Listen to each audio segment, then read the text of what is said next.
Them I see a week show. It's them I see a week show. From Barbados to Africa, voices unite. Educate minds, elevate sight. It's the Marcia Week Show. It's the Marcia Week Show. From Barbados to Africa, voices unite. Educate minds, elevate sight. It's the Marcia Week Show. Talk truth, build roots, stories unfold. Motivate change, mobilize is the mode, that's the MR code. Hey, we growing, we know it.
Pain and agony, too much mothers facing tragedy, not another statistic. He was a real man, somebody's son, 6 feet underground, somebody's father who won't be around, and the cycle it just repeats. Fatherless son shut down in the street. 240 sons killed in the last 7 years, along with the pain and tears, families still living in fear. Society failed, society failed. When every day we see our sons getting buried or going in jail, society failed. All are we fail. You could stop there and point your finger, but we are the ones to blame. Society fail. Society fail. You could sit down in your denial. God knows this crisis is real. Society fail. All are we fail. These are open wounds that time alone cannot heal.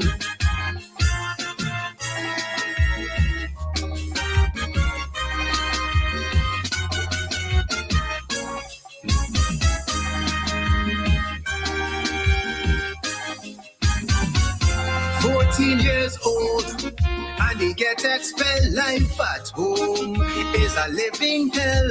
Too young to go polytechnic, only a little boy. Every day, no, he congregates on the block where he gets elevated but still lacking identity. The gang is the surrogate family, indoctrinated, bound by loyalty, thinking that's where he belongs. Another victim of the system, Lord. Where did I go wrong?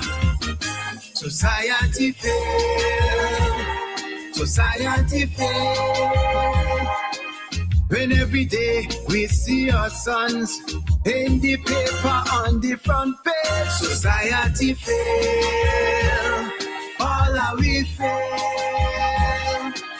While we talk on brass tacks each day, another son gone down in the grave. Society failed. Society failed. When so many now get reject, that neglect does turn to regret. Society fail. All are we fail. Sadly, every statistic now tells the tale. Oh, my goodness, my goodness, my goodness. Society failed. Every statistic tells the tale. Good evening, ladies and gentlemen, and welcome to the Marcy Week Show this June 26th evening. And again, you know, I can't help but remark on the fact that we only just began June, and June is finished. June the 26th, Friday, next week, Tuesday will be the 30th, and the month is over, and we are moving into July. And we have a lot to thank God for so far for this month. We are definitely grateful to the Lord for how he has kept us as a nation so far. I want to share with you our national pledge and encourage you to share it with me. And incidentally, to ask you to make sure you share, and like. Okay, this helps the algorithms put our show at a very higher level where YouTube and I believe Facebook are concerned. And so we would appreciate you sharing and also liking this show. All right. So please do that for us and get your friends and everybody that you know to come on and do the same thing. So we welcome you to this show tonight. It's my pleasure to be your host again, Dr. Ferdinand Nichols. And I want to thank Marcia for the opportunity to be able to host this show yet again tonight. And of course, as we do on every Friday night that I'm on, I share our national pledge. So repeat it with me, please. As citizens of this country, we stand on the behalf of our nation. Amen. I pledge allegiance to my country, Barbados, and to my flag, to uphold and defend their honor, and by my living to do credit to my nation wherever I go. I do this every Friday that I'm on and whenever I'm on because repetition is one of the most powerful mediums of memory, and it helps to keep us focused. I would really hope that more Barbadians would become more concerned about their country and the national flag that flies in this nation that shows to the rest of the world that we are a sovereign country.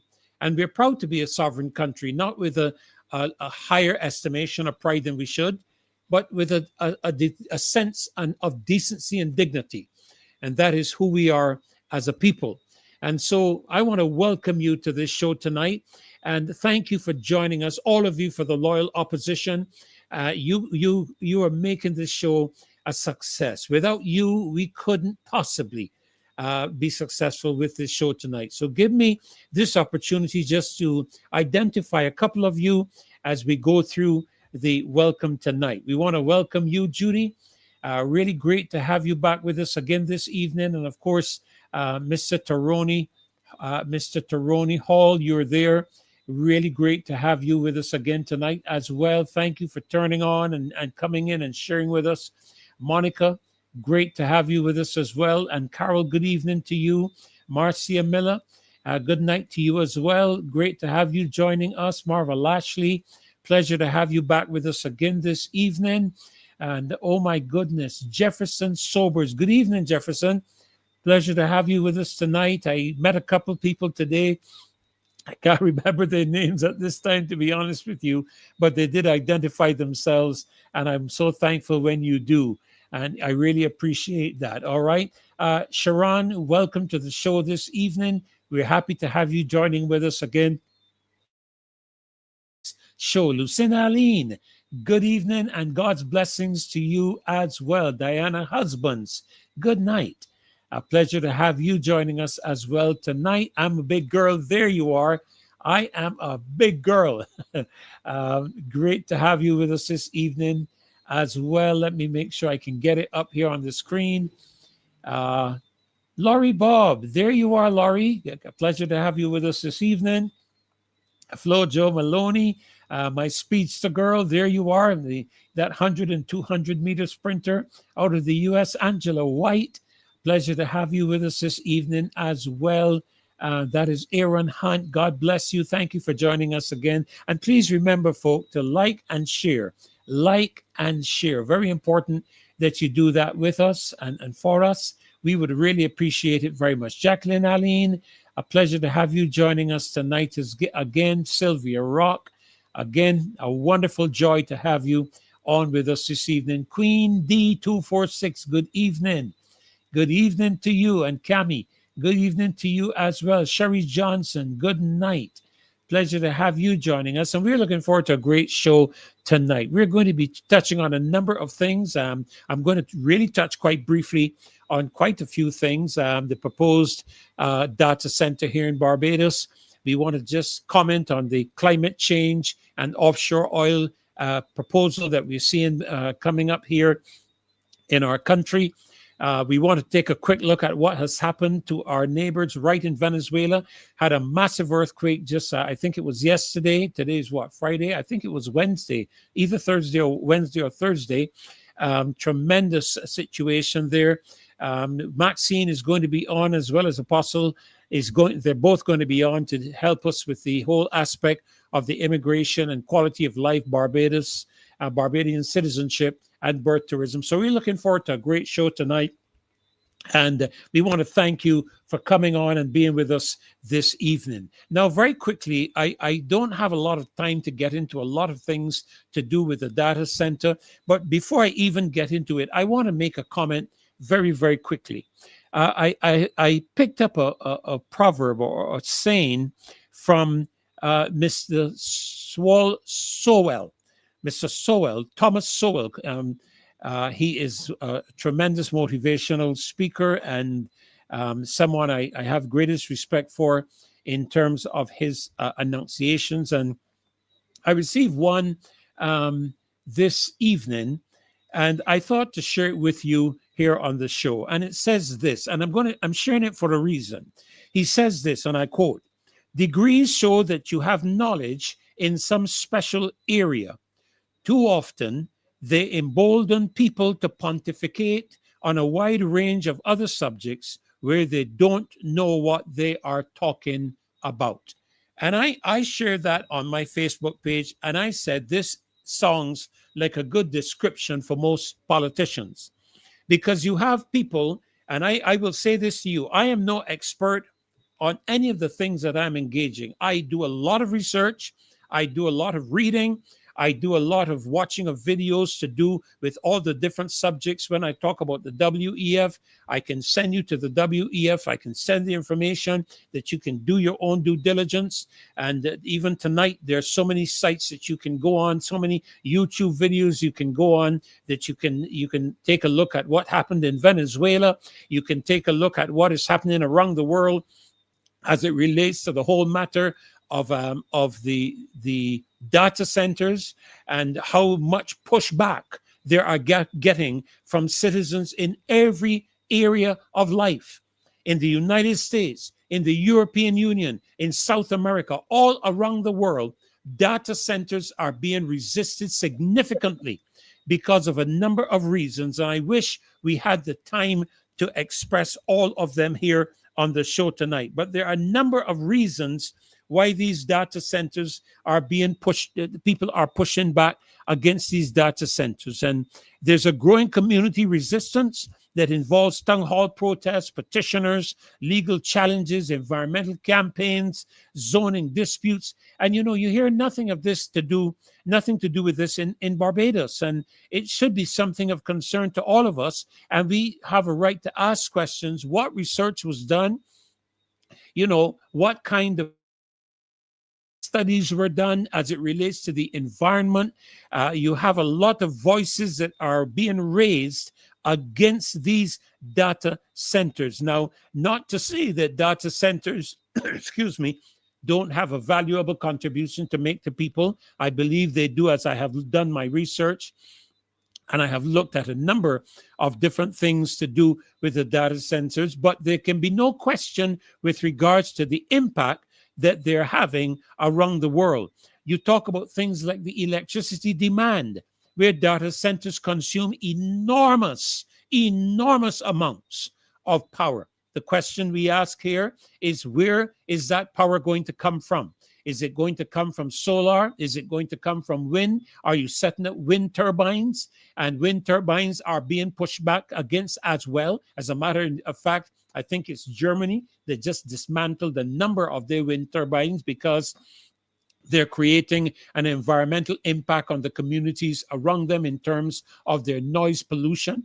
Then, of course, you have the aspects of wave motion on the East Coast to generate electricity. How are you going to provide the electrical consumption? And then what about the residents' fear of increased electric prices? Is this going to mean that the cost of electricity is going to increase in Barbados? In some countries, utilities have delayed residential or industrial connections while prioritizing data center projects. I hope this is not going to happen in Barbados. And then we have the water consumption, the environmental concerns. And critics argue that data centers create relatively few permanent jobs. Benefits accrue mainly to technological companies. Local communities bear infrastructure and environmental costs. And there's so much more that I can get into tonight with regards to this. The whole aspect of transparency and public understanding. Are we educating? Are you seeking to engage the general public with regards to the matter of this data center? I have said before, and I will reiterate again on this program, that once elections are over, parliamentarians' responsibilities are to represent their constituents. And as a result, they should be carrying the constituents' feelings, decisions, questions to Parliament for the government to be able to address. Instead of that, what we are seeing happening in Barbados, especially with the 30-love majority in the House of Assembly, is that everybody is towing the line. Everybody is playing party politics rather than what is in the interest of the country. And I'm not here to necessarily criticize the government for not having an interest in the country. I think they would be stupid and idiotic not to have an interest in Barbados and not to have an interest in the well-being of the country. But many people are questioning the processes, the methodologies, the transparency, the accountability, matters that are not being addressed by this administration. And so we are raising these questions so that they should be answered. And then what about this matter of Barbados pursuing the development of oil offshore? We are told 13 billion barrels of oil or something around that number offshore Barbados. I could even be conservative in my statement, but nevertheless, this is from a country whose leader has pontificated around the world in favor of climate change and climate resilience. How then do you reconcile the two, where you are now developing drilling facilities for fossil fuel? Because that's what oil is. What is the moral responsibility that you have as the leader of the country? These are questions that we should be asking. We should be being told, how are you going now to explain to the rest of the world, who probably are laughing at us right now? How are you going to explain to the world? Because the fossil fuel that you are seeking to explore and to take advantage of, you can't say you're not going to be using it here in Barbados, so it doesn't matter. Because I don't think that you're going to be drilling for oil just to put it down there, look at it, and have a good time. I think you're going to seek to sell it in order to provide revenue for our economy and for the well-being of the people of this country, so that high-paying jobs can be obtained. Here we see on the screen, Barbados could be sitting on 13 billion barrels of oil, rivaling Guyana's Stabroek Block. Imagine that. So are you going to sell it? And then if you're selling it, are you not promoting the use of fossil fuels, when at the same time you are trying to put a case for climate resilience and climate change and carbon dioxide emissions and methane? Human beings, some of this stuff, just, I can't believe it. I can't believe that some of these people actually went to school. And I've done a lot of research. I can tell you that. I can pull information up and tell you right now, because we can look at the amount of carbon dioxide. I asked the question, what percentage of the atmosphere is carbon? The answer I got is that nitrogen comprises of 78.08% of our atmosphere. Oxygen provides 20.95%. Argon, 0.93%, carbon dioxide about 0.042 to 0.43%. This is, and then other trace gases less than 0.01%. These are facts. I am not the expert. I have gone to the experts to inquire and ask the question. So we are all over the world trying to push a case to prevent the increase in carbon dioxide in the atmosphere, when it only occupies 0.042% of the atmosphere, even with all that has gone on. And yes, I get it. There may be an increase of it. But seriously, are we going to be pushing this narrative on an ongoing basis when we are dealing with 0.042%? And as a matter of fact, in a TED talk, Mr. Gates indicated that one of the largest producers of carbon dioxide in the world are people. And so we need to see what we can do to address the reduction of carbon dioxide. You can put two and two together and see what the suggestion is. And incidentally, the country to which he focused on was Africa. I am saying no more about that matter. But these are questions that need to be asked. Can Barbados seriously pursue offshore oil while maintaining its climate commitments? Because you're not going to be digging up this oil to put it down there and watch it and enjoy it or anything of that nature. I believe that you're going to be putting that oil there, out there, to be sold and to be of some value to the nation, some economic increase, because right now our economy is based on one thing and one thing alone, and that is tourism. And that in itself now is in question. So we want to be very careful how we address these matters and how we engage these matters. What are the environmental and economic implications of pursuing offshore oil drilling? And how do these national priorities fit together? How the data center, the offshore drilling of oil, all this climate resilience discussion that we're going through. And incidentally, as you can see on the screen, and I was actually shocked when I saw this statistic come up. I could not believe my eyes. Dave, I want you to try and make it as big as you can. Gas prices across the Caribbean in US dollars per US gallon. And I want you to look carefully at the prices. At the top, you see Guyana at $4.26, coming on down to Trinidad, $4.32, Puerto Rico, $4.50, Suriname, $4.90, Grenada, $5.24, Jamaica, $5.82, Dominican Republic, $5.87,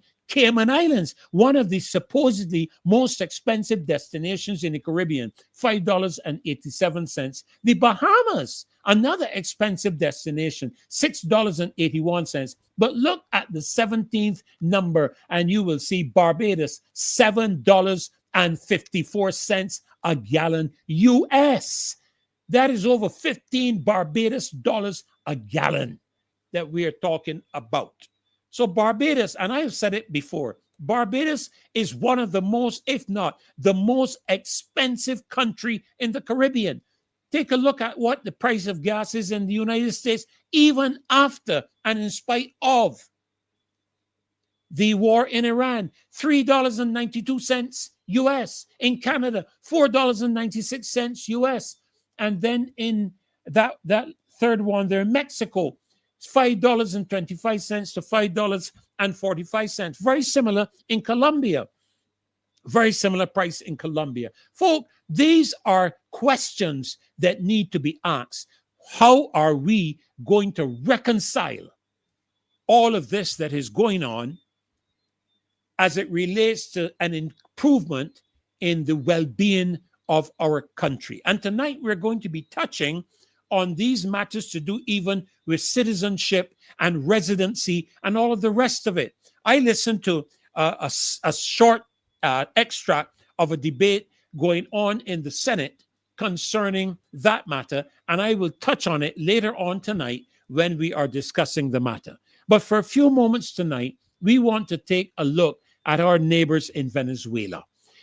In the last 24 to 48 hours, we have witnessed one of the most catastrophic events in the history of Venezuela.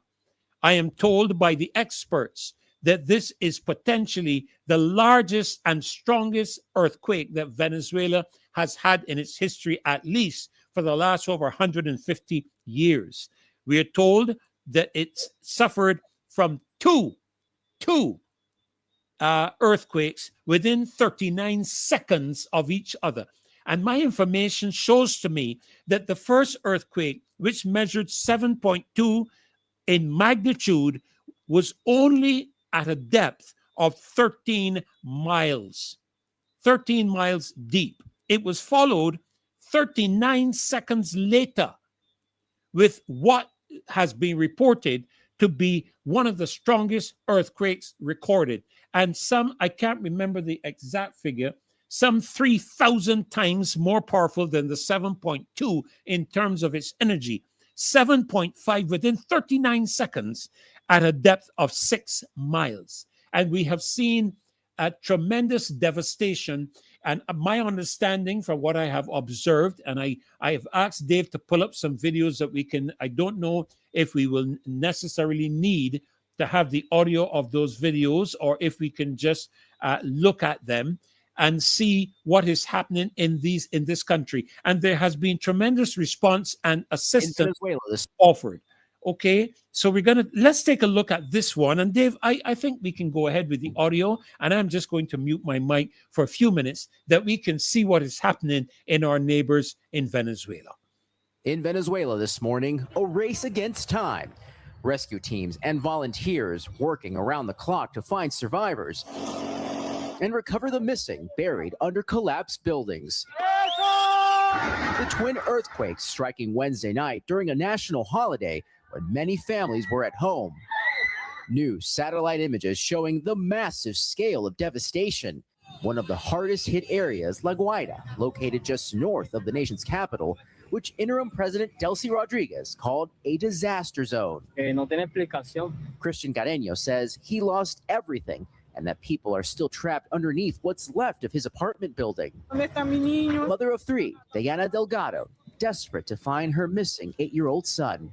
Alessia Santa Croce, still in disbelief she made it out alive. My sister called me and told me, like, you have to look for a safe place. And I was telling her, like, there is no safe place here.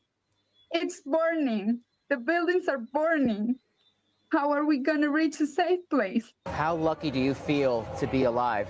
I'm blessed. I'm blessed. As the search for survivors continues, pledges of aid pouring in from all over the world, including the U.S. They had a tremendous earthquake last night that you read about, massive in Caracas. But we're going to help them out. The State Department deploying 2 specialized search and rescue teams and mobilizing more than $150 million in humanitarian aid. Welcome news to Venezuelan Americans in South Florida who still have family overseas. Do you have any loved ones or anyone? I have a sister, niece, and 2 cousins over there. They're fine. They're scared. What did she feel? ¿Qué sentiste? Terror. Terror. In Venezuela, thousands of other families are still searching for answers.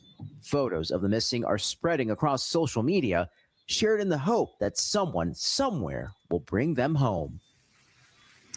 Yeah, you can see the volunteers again here, hard at work, packing all of these boxes. The U.S. military also saying they're going to be providing aid. U.S. Southern Command or SOUTHCOM saying they're pledging aircraft support, logistics, as well as life-saving capabilities to help the people of Venezuela. Laura and Garrett. All right, George Solis starting us off this morning. Thanks, George. Wow, I mean, you can't help but watch these videos, and that is just one of them that Dave just pulled, and there's several others that you can find on YouTube. And I want to encourage you, please go and take a look to see what's happening. I'm going to explain to you why I'm going to do that. And Dave, if you can find a couple of others, that would be wonderful. I am also told that this earthquake occurred in one of the most densely populated areas of Venezuela, only a few miles. I think it's about 80 miles or something like that to the west of the Caracas. And my understanding is that there has been quite a lot of damage as well in Caracas, quite a lot of damage in the city where this occurred. And I am being told, I am not the expert. Remember, I don't have a degree in any of this, but I'm listening to the experts. I'm told that they anticipate somewhere between 10 to 100,000 people injured or killed in this matter, in this earthquake. And I pray to God that it's nowhere near there. I really, really do. People, there you see, rescuers are pulling people out with their bare hands. As far as we know, the earthquake has killed about 920 at this point that we are aware of, but they do expect the death toll to rise and rise significantly as they continue the rescue efforts there in Venezuela. Now, there is a question concerning the regional implications for the Caribbean, and I want to explain to you why that question is there. While this day has gone on, there have been several earthquakes around the Caribbean. There was one just this morning off of St. Kitts, Nevis, and Anguilla in that area. Barbados had one a couple of weeks ago just off of our east coast. And it would appear that there is an increasing aspect of earthquake activity in this region. And I believe we need to be aware of it, and we need to keep alert with regards to this entire matter. Yes, I saw, thank you, Vihoy. Yeah. Online, they are saying around 100,000 people. And that is something indeed. That is something indeed that we pray. We really, really pray does not manifest itself. We really pray that that does not manifest itself. Dave, if you find any others, just let me know, and we'll share them. That we can be in prayer. And I must tell you that there are times as I sat watching these videos and I prayed and I said, Lord, how can I help these people? How can I get into Venezuela? How can I go to assist? When we had the Hurricane Ivan in Grand Cayman, I was contacted by the Bishop of the Assemblies of God Church there in Grand Cayman, Reverend Torrance Bob, and he asked me if I would be willing to come up and manage the Mission of Hope, which is the humanitarian aspect of the Assemblies of God, the Mission of Hope efforts there in the Cayman Islands during that hurricane. After that hurricane, where they had winds in excess of gusts in excess of 200 miles an hour. And of course, a 95% devastation of housing, roofs. I mean, it was just unbelievable.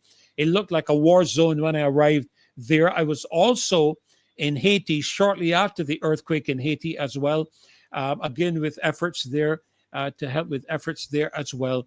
And you know, these natural disasters are tremendously, they impact you tremendously. And you know, we in Barbados have a lot to be thankful for. And listen, I'm not saying this to be religious. I'm not saying it because I'm Christian. I don't care what religious affiliation or denominational affiliation you render yourself to be a part of. Nobody in this country wants to experience what we have just observed, nor what we know others around us. Jamaica last year with Melissa. None of us want to experience this. And you know, I'm praying not just for Barbados. I'm praying for the region, for the entire Caribbean. We understand this year from El Nino that it's going to be a bit of a different season.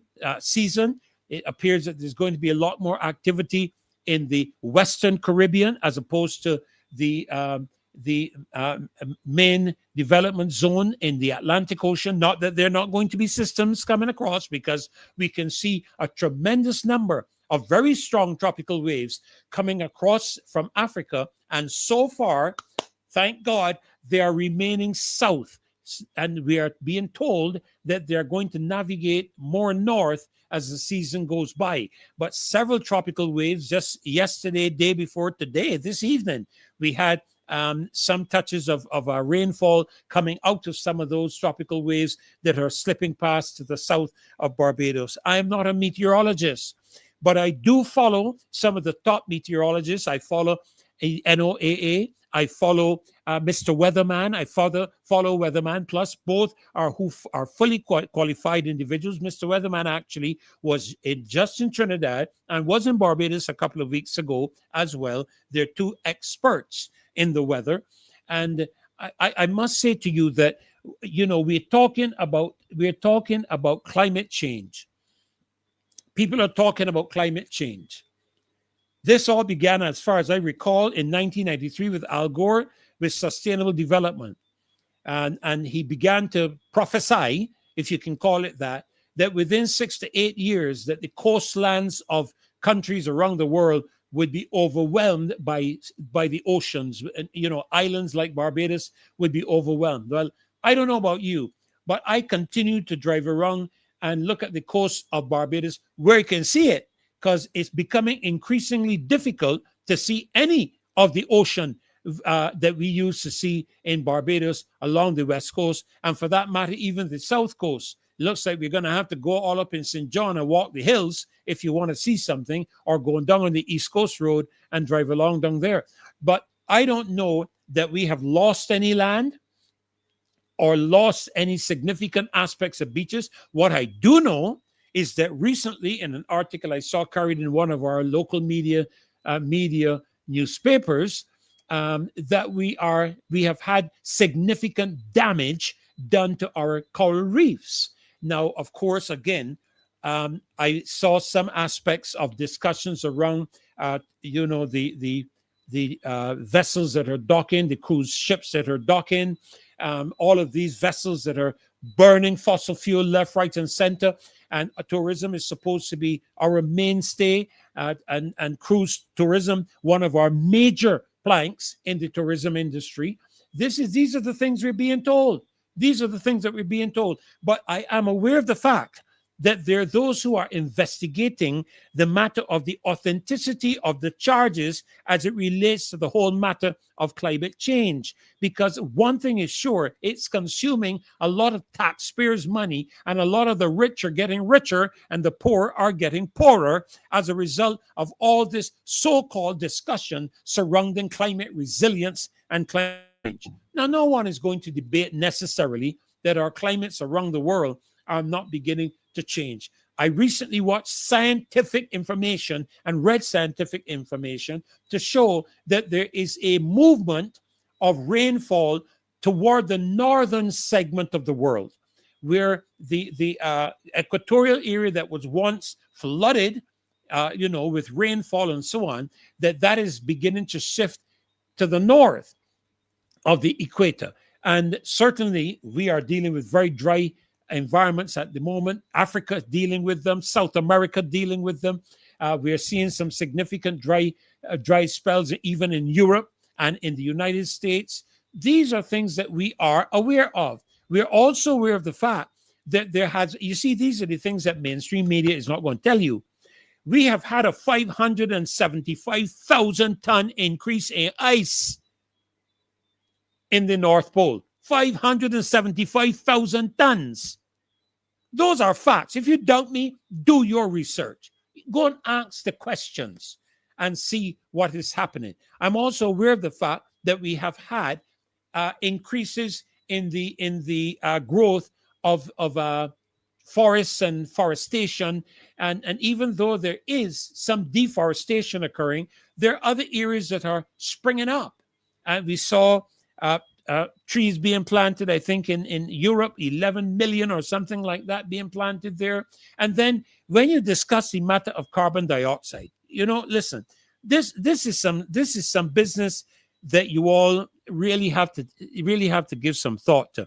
When you discuss the matter of carbon dioxide, plants breathe in carbon dioxide and release the majority of oxygen that you and I breathe.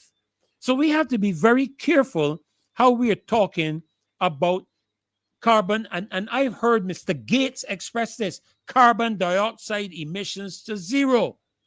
I've heard them talk about carbon to zero as well. But you can't carry carbon dioxide emissions in the earth to zero.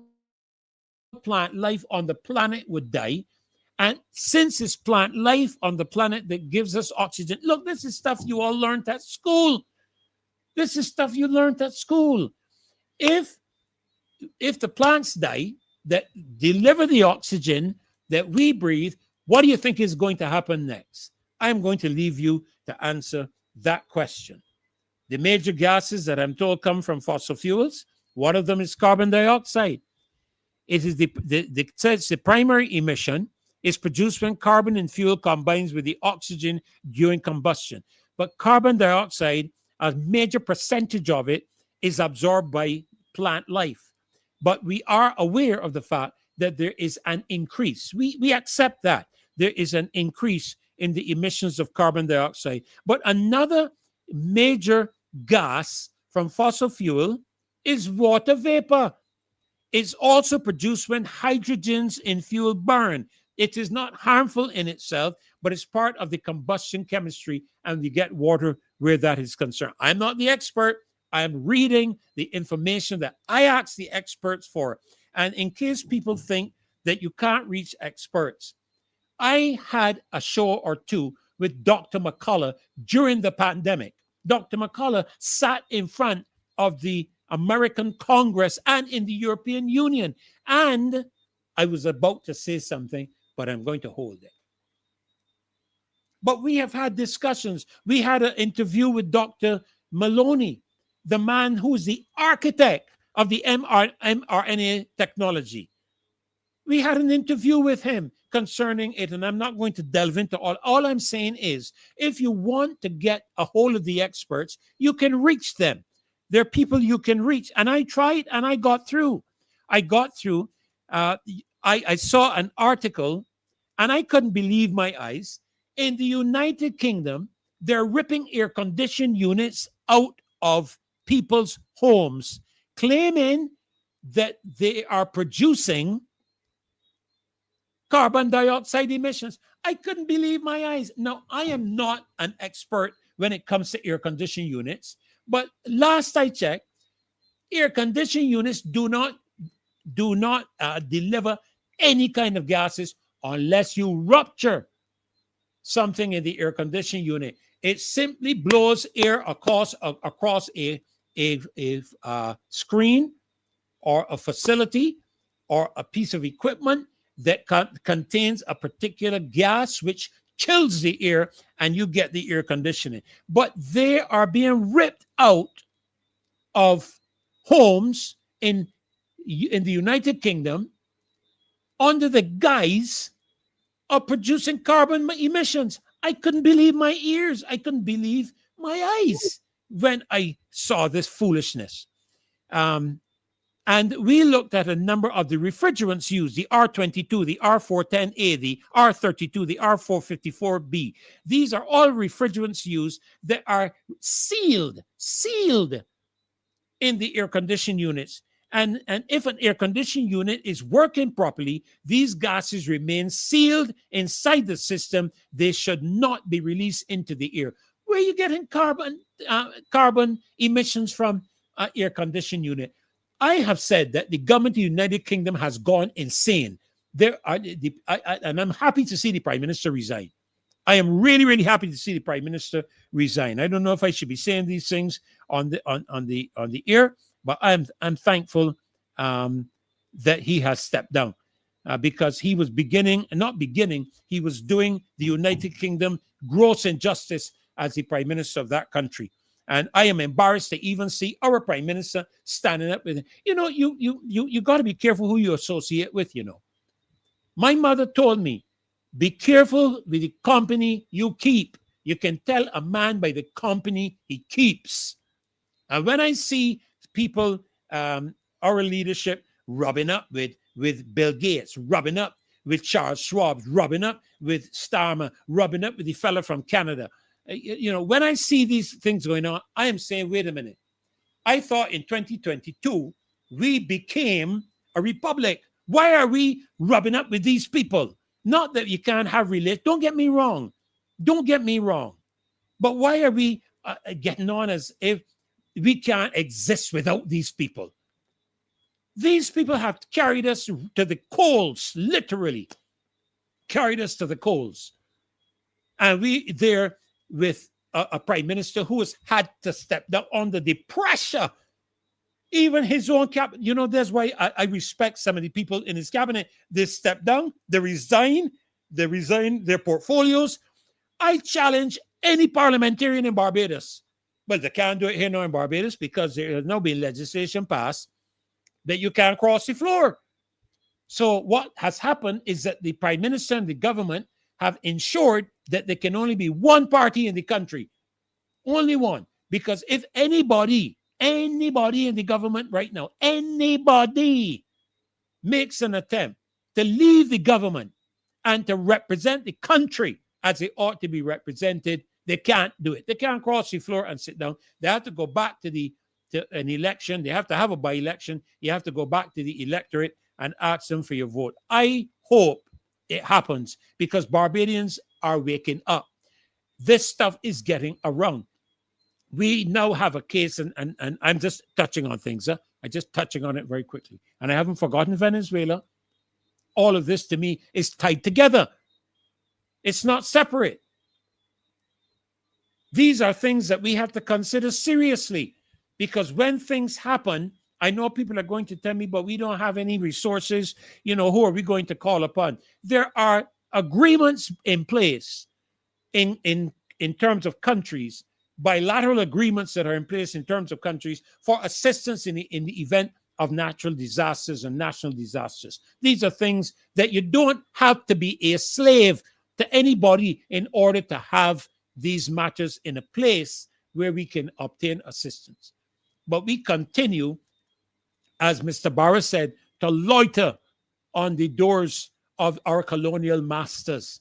And what we have done in 2022 is we traded the control of the King of England, because the Queen passed away, the King of England, we traded our mastership, our servitude to the King of England, to the King of the World Bank and the King of the IMF. So we are still in the hands of colonial masters. And I am not going to get into this matter of racism because, again, Mr. Solwell sent something to me again. and I was glad that I got it this evening. The word racism is like ketchup.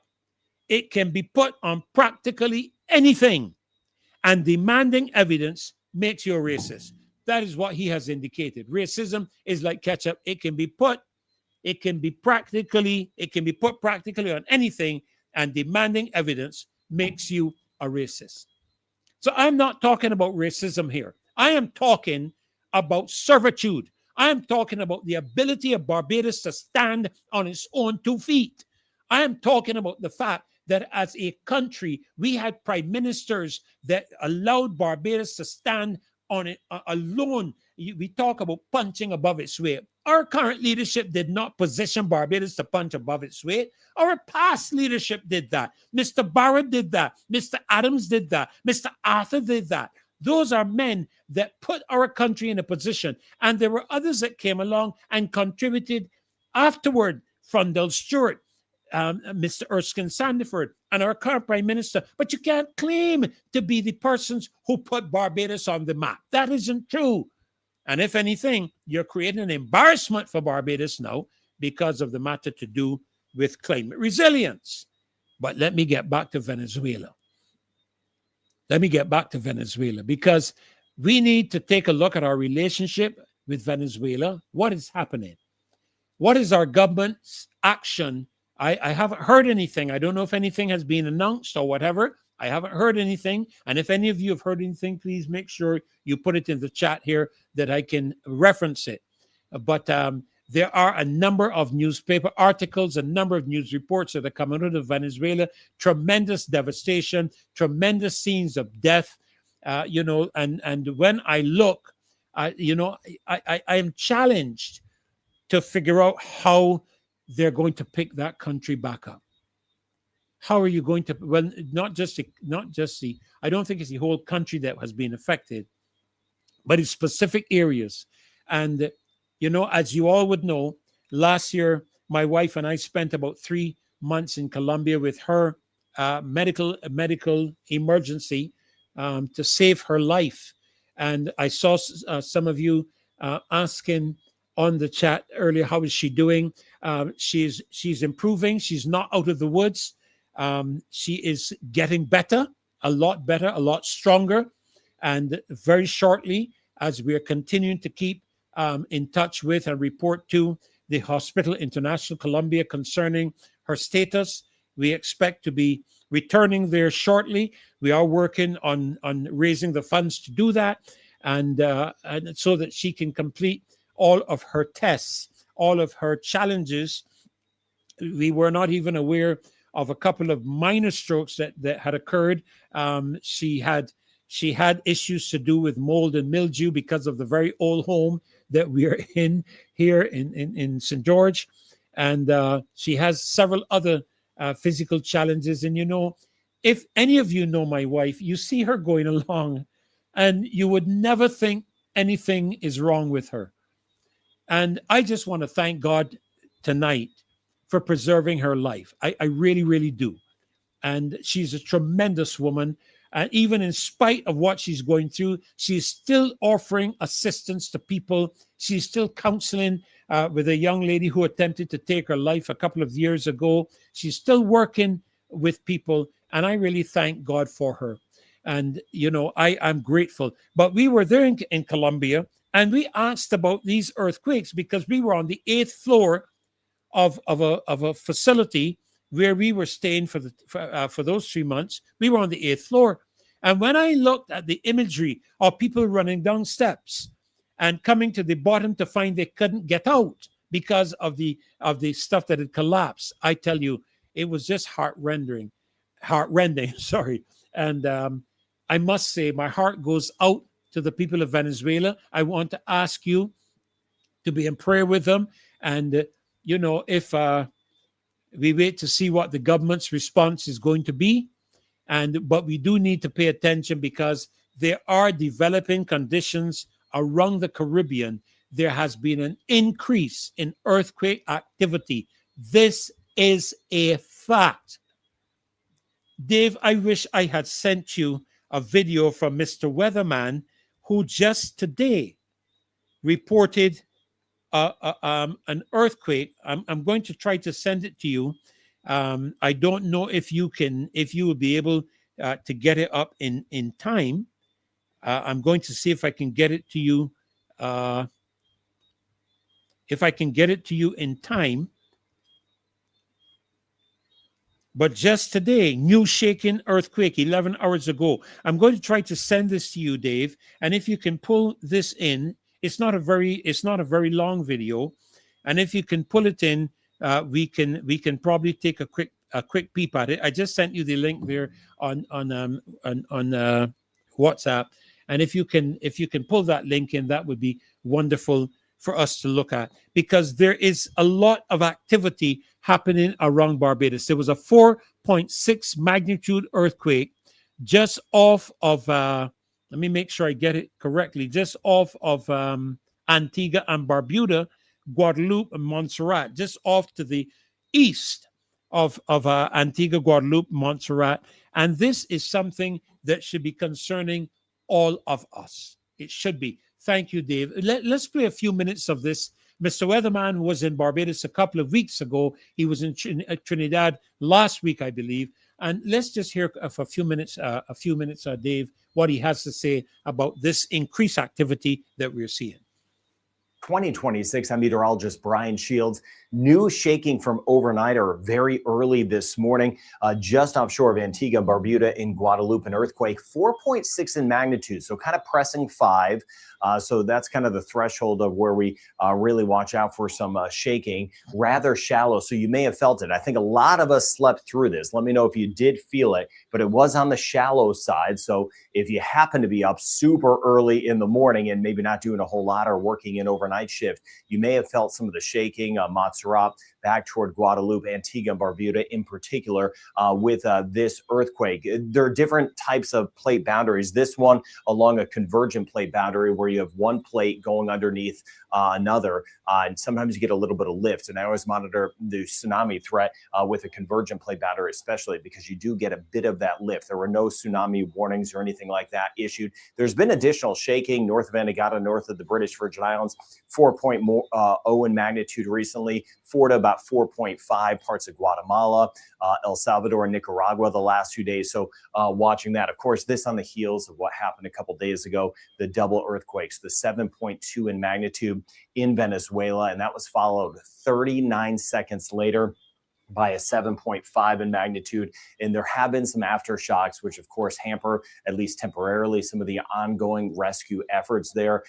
There was one last night of about 4.4 in magnitude. So some additional aftershocks are likely where we had these incredibly significant earthquakes, and the scenes have been so devastating, heartbreaking. There's just really no words from that. This community stands behind you in northern Venezuela, and anyone just really dealing with this. We're thinking of those rescue workers working so very hard, the medical teams, all of that, just folks helping one another. This was on a transform plate boundary, the double earthquakes in Venezuela. Those are two plates, strike slip, kind of sliding past each other, and very, very major earthquakes back to back. Just horrific scenes coming out of there. All right, let's switch over to the weather, if we will. Let me know if you've had any of the shaking the last few days. You can put it in the comments section. Also, let me know if you have any of the dust. There's significant dust around, huge plumes moving through the Caribbean. We can pause that now, Dave. He's going to be going areas into something else right now. Thank you so very much. He's going to be going into the dust and the weather. A lot of the African dust that we have coming across that you would have seen outside, extremely hazy over the last couple of days. Again, I'm not a meteorologist, but I depend on persons like Mr. Weatherman, Weatherman Plus, the NOAA, and there's several other. I have some 21 different website sources that I follow for weather. And anytime you want to find out what those are, I can send the information to Dave, and you can probably WhatsApp them at 236-7000, and I'm sure they'll be happy to send that over to you. All right, but these are the things that are happening around us in the Caribbean. We need to pay attention to what is happening around us in the Caribbean. Our weather, we talk about climate change. There's the El Nino which they expect to be one of the strongest, if not the strongest we've had for the last 50, 60, 70 years. And they're expecting strong upper level wind shear, which will impact hurricanes tremendously. And thank God for that. Those hurricanes that come off of the African coast, the African west coast, and come across the main development area in the Atlantic. And of course, they can develop into some tremendous storms and hurricanes. And thankfully, the African dust affects that, hinders that quite a lot. And the El Nino impact, we're being told, which will result in significant wind shear coming from the west to the east in the Caribbean area, is going to also make it a lot more difficult. And they're not saying storms cannot be formed, but they are expecting not as many. But mother weather is not an environment that we can control. All right, so we really look forward to having a quiet season. We pray for that. We pray for no development, not for any of the region. They are expecting some development in the Western Caribbean that is likely to affect the United States. But even there, we pray, because nobody likes to see the loss of life, the loss of property. These are not things that anybody should rejoice about. So that's it for the aspect of Venezuela. We are expecting our first guest to join us in just a couple of minutes, and hopefully we'll be able to move in to our next segment. While I'm awaiting that aspect, I do want to return just for a few moments to the matter of the production of oil within our region, in terms of how, Maxine asked on one of the shows that I was hosting, what is the plan? What is the plan? We saw our Prime Minister go to attend a meeting. I think that was it in Kenya? Somebody remind me, Kenya or Ghana, in one of them, for the Afro-Exim Bank. She was one of the keynote speakers, supposed to be, but I understand that the Ebola situation there hampered that particular event from coming off, and as a result, in Ghana, that event did not occur, to the best of my knowledge. As you can see, the Afro-Exim Bank canceled the annual meeting on Ebola concerns. And I will say this: our Prime Minister has the gift of gab. And let me be clear here, folks. Neither myself, nor Maxine, nor Marcia, nor Dave, nor Caroline, nor any of us hate the Prime Minister. We don't have the time to hate anybody. Our Christian responsibility is, no matter how bad a person is, we want to show love. Okay? There was also another cancellation, Dave is telling me, in Egypt. And Dave, I don't know if you can pull that up, that you can put it on the I don't know if that one can come up as well, but I'll keep my eye on the screen to see if that comes up. People, we have a society today that as soon as you start to ask questions, people start to interpret that you don't like them.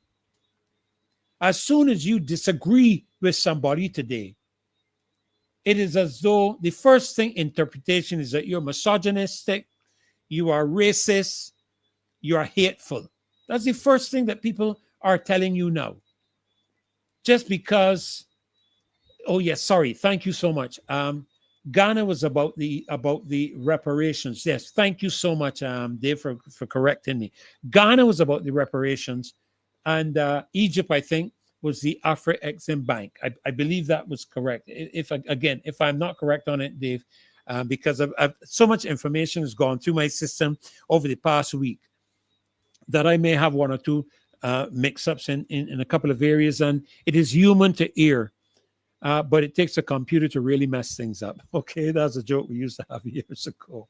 But nevertheless, we want to be able to ask questions of people. Why is it that the moment you hear persons talking about gender and you voice a disagreement on a particular perspective when it comes to gender, that you are then labeled misogynistic or hateful or racist or something of the sort?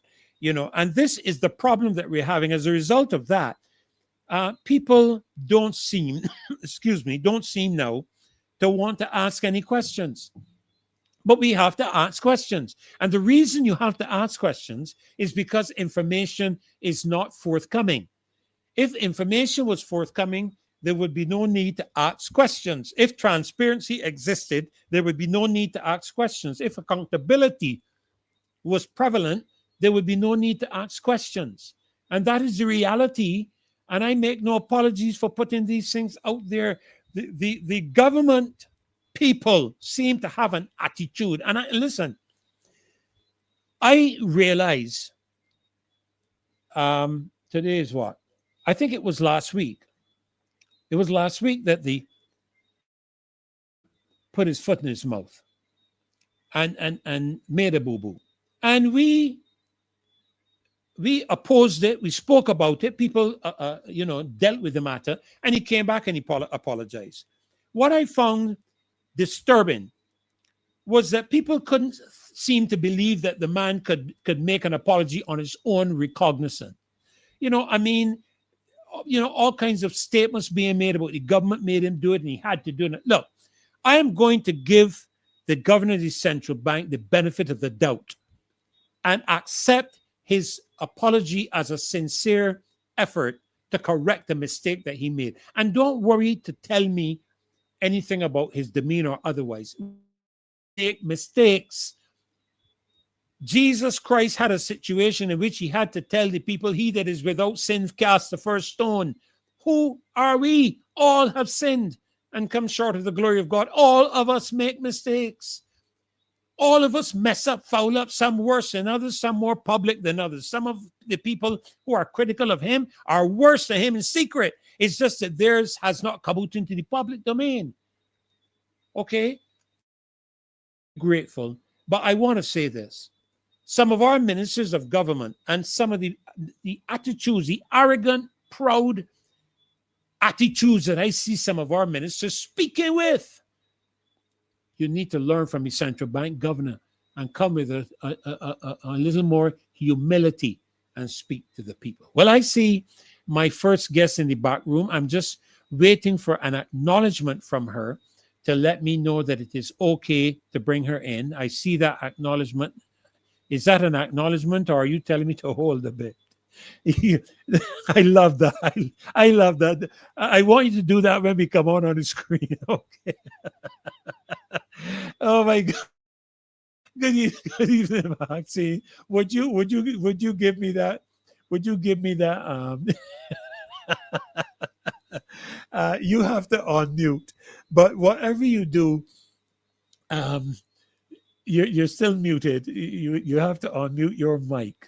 Sorry. Good evening. Whatever you do, don't give me that. Don't put me in that position because I don't want to be taken down by the boss upstairs. Okay, it's sir. so nice to see you. Good evening. Really nice to have you with us. I'm joining you on my tablet, so because Yes. for some reason I'm getting problems with my microphone on my computer, but Okay. I'll investigate further.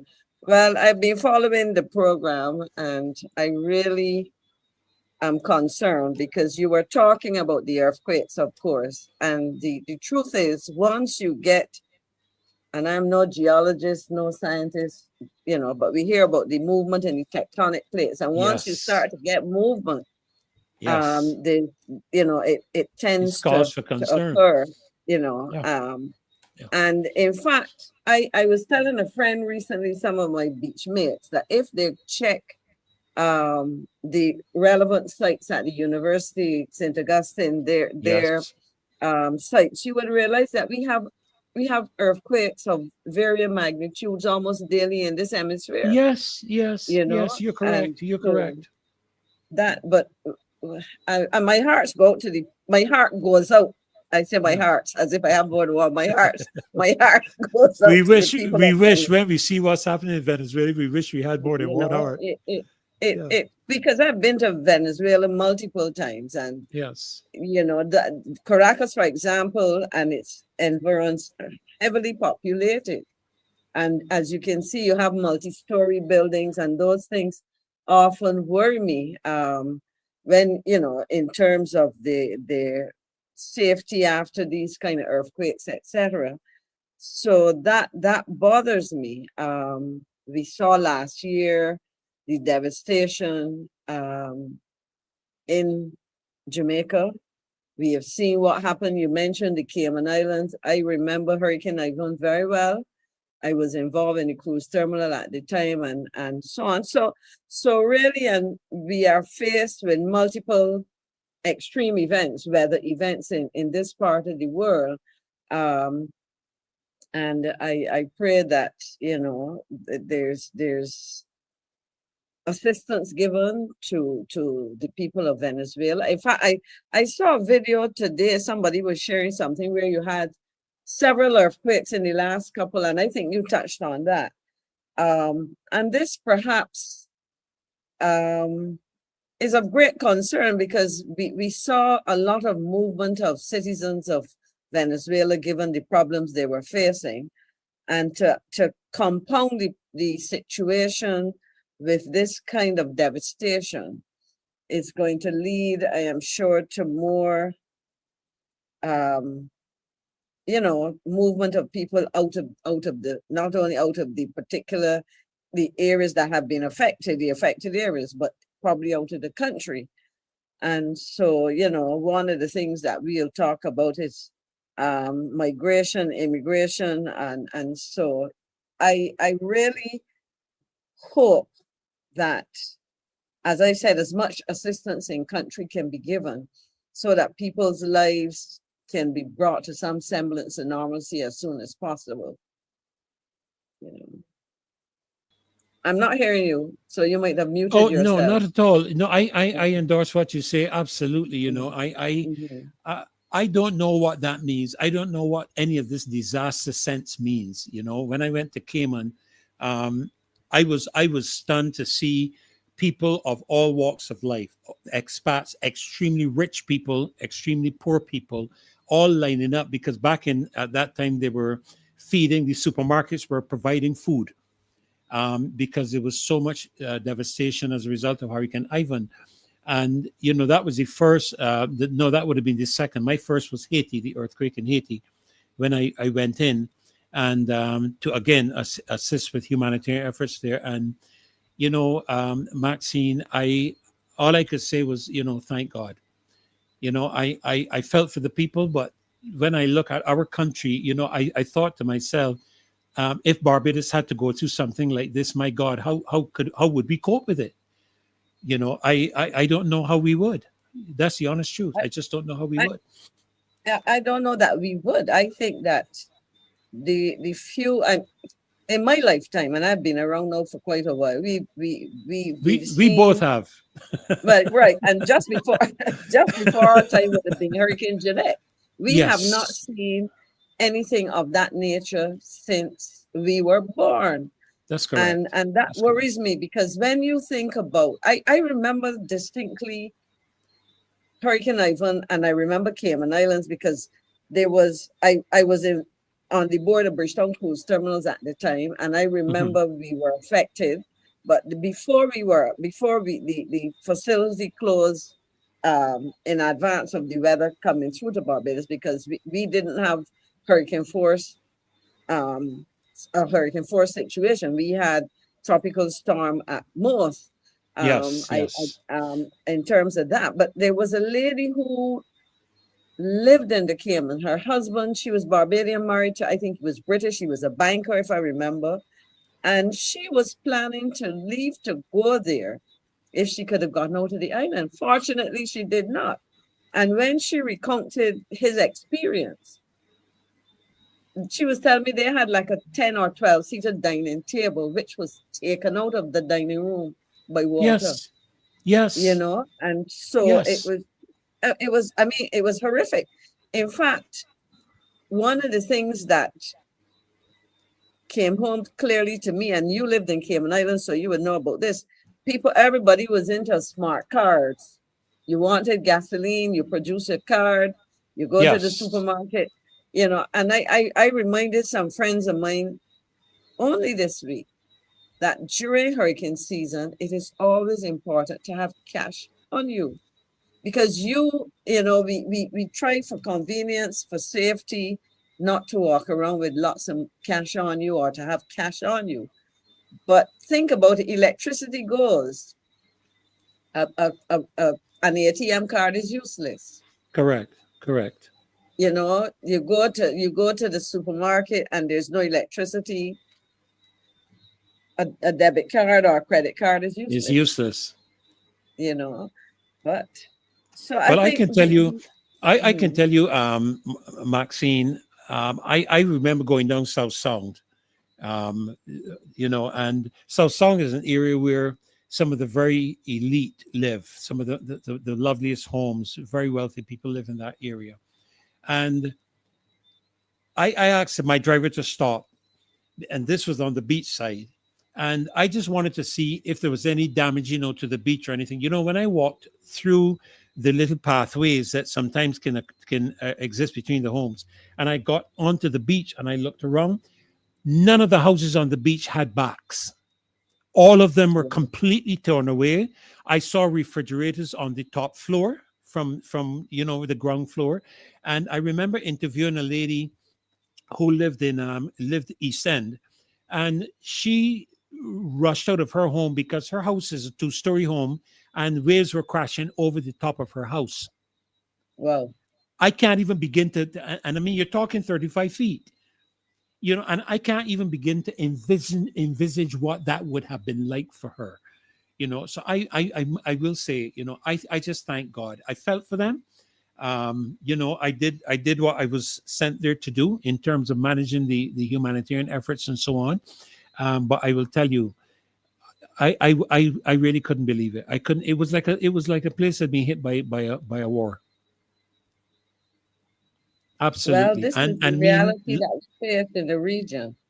Yeah. And if you look at Venezuela, you would think that it had been bombed or rockets and missiles or something, you know, buildings just totally devastated. And you know, Maxine, as you look at the scenes, you know, there's some pictures that came out. I don't know if you saw a few minutes ago some of the pictures that Dave showed in terms of the satellite imagery, where they look so beautiful in one picture, and then you see all the rubble in the next. And these are high rise because they build up. I didn't realize they did that so much in South America, but they do a lot of apartments and homes building up.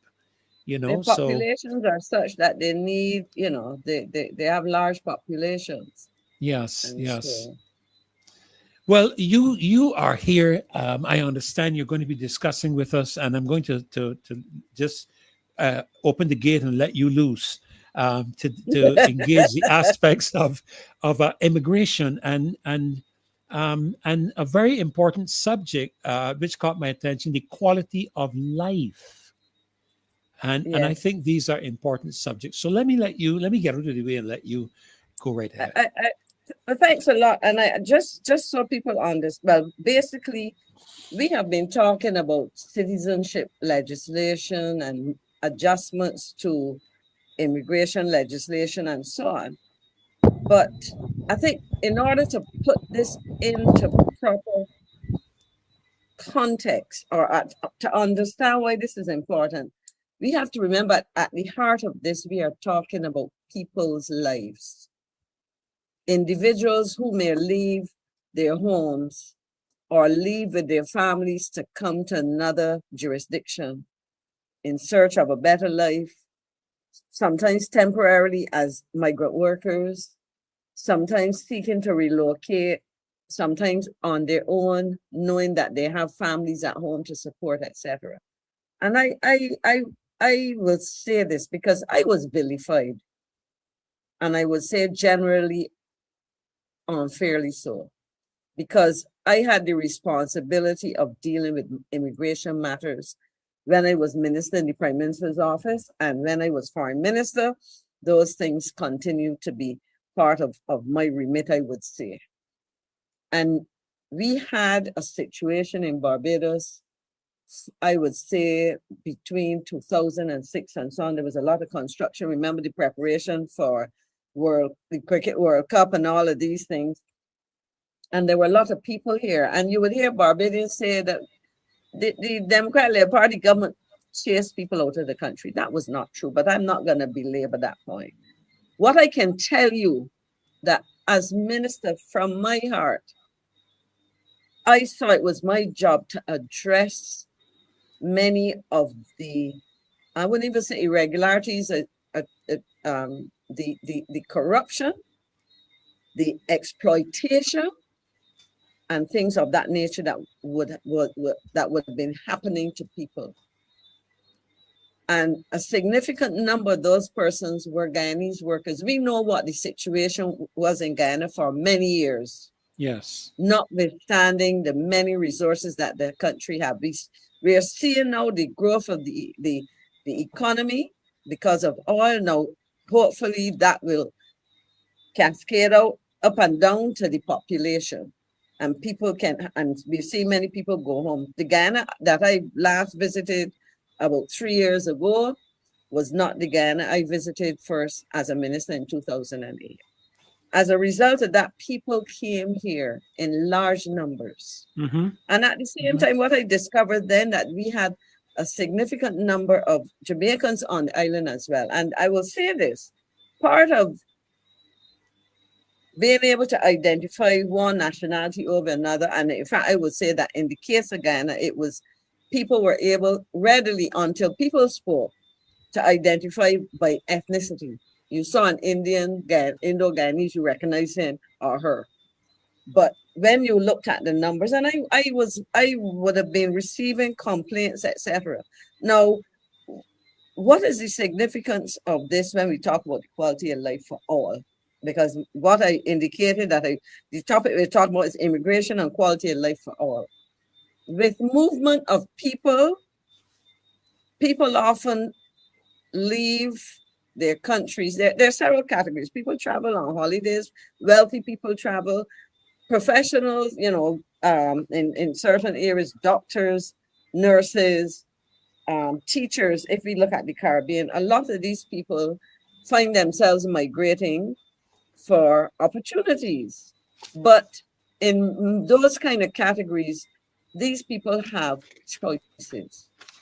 They have greater choices. Because if I'm a professional doctor and I'm leaving Barbados to go to work in the USA or North America, USA or Canada or the UK, I am doing so with the expectation and with the greatest likelihood of improving my situation that is already decent in Barbados, if you see what I mean. Mm-hmm. However, on the other hand, if you move around Barbados now, you will see, and we've discussed it on this program in several ways, you will see that we have a lot of low-skilled workers, gas stations, security guards, shop attendants, because you go into stores and fast food operations, etc. now. You go to hotels, and you would realize that they have a number of non-nationals, many CARICOM nationals, and in some instances, other people. We know also that unlike, I will say it, and if I am wrong, I challenge somebody to quickly correct me before the show is finished. Unlike, let's say, an executive chef, unlike a senior banker brought in from headquarters, unlike an accounting professional coming into work in one of the accounting firms. Those persons who come in here as gas station, they don't get relocation allowance. They don't get choice housing. I don't think and I asked the question, what provisions are made for persons at the bottom of the earning scale who come into Barbados, you know, in search of a job, in search of great earning power and so on. Do they have a proper understanding? Are they briefed about the quality, the cost of living in Barbados? Because I can tell you that typically an expatriate relocating to another office, you know, he or she is properly briefed. They are facilitated in many ways and so on. And in other words, every effort is made to ensure that that individual is able to quickly adjust and get on with his or work, her work. And if they're traveling with family, let's say school-age children, etc., provisions are made to get the children into school probably even before they get here, and all of these things. Now, my question is, to what extent, if any, is any of that done for low-skilled workers in Barbados? And I would hazard a guess that very little is done. So as a result of this, we, as I said, you will see a lot of workers working in tourism, in security service stations, and so on. And these are, for the most part, minimum or just above minimum wage. And it makes me ask the question right away. When I see 3 or 4 young women working at a gas station, and from hearing them, I realize that they are not Barbadian. They are from some CARICOM, member state.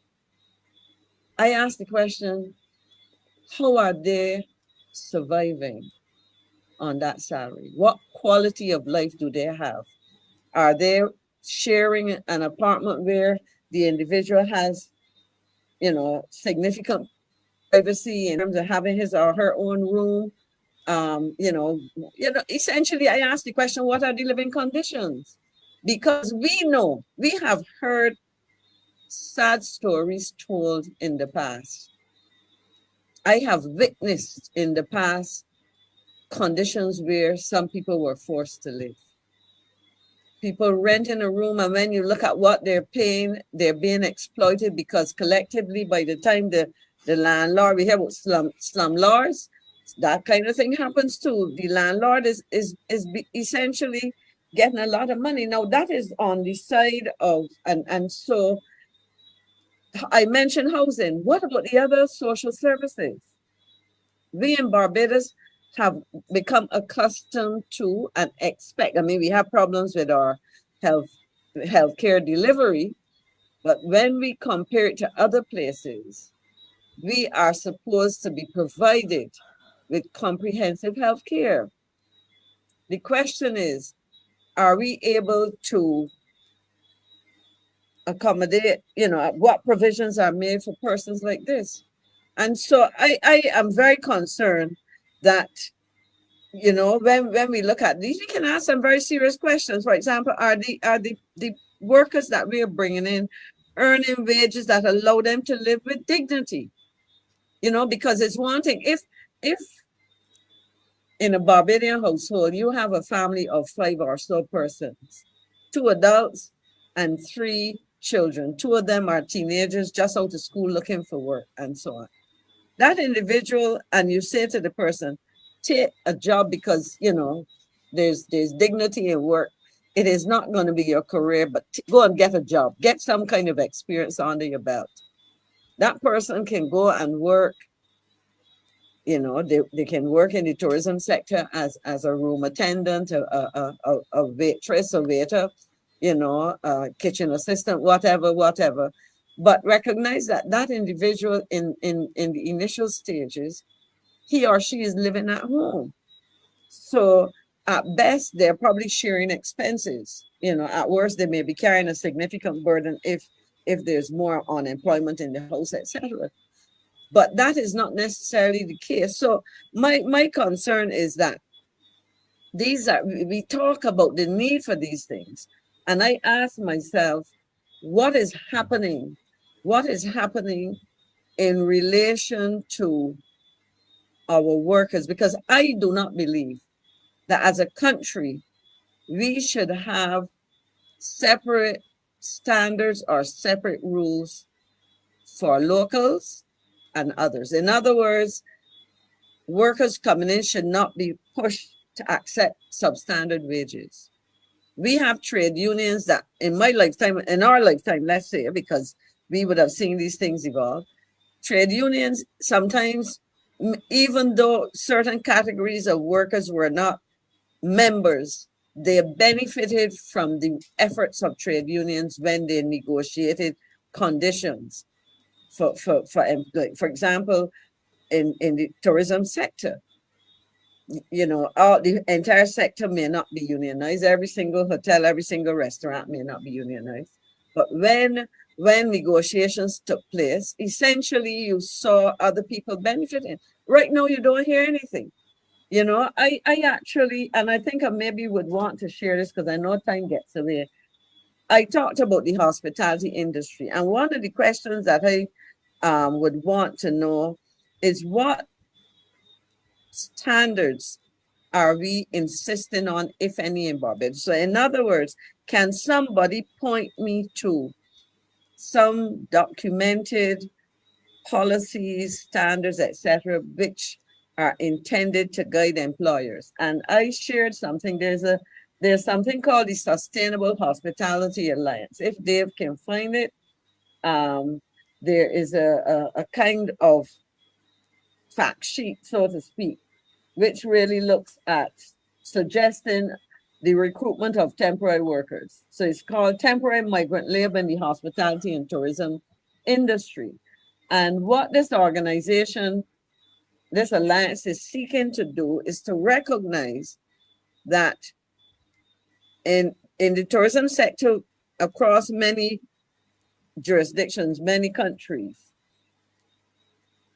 because of the nature of tourism and the demand for a significant number of low-skilled workers, many countries do not have sufficient domestic workers, persons at home, and they therefore have to rely on imported labor, you know, migrant labor and so on. And in Barbados, we have heard the term planned migration, that term bandied about. And my question is, within the context of the several hotels that are supposed to be built, those that have recently been constructed and those that are to be built.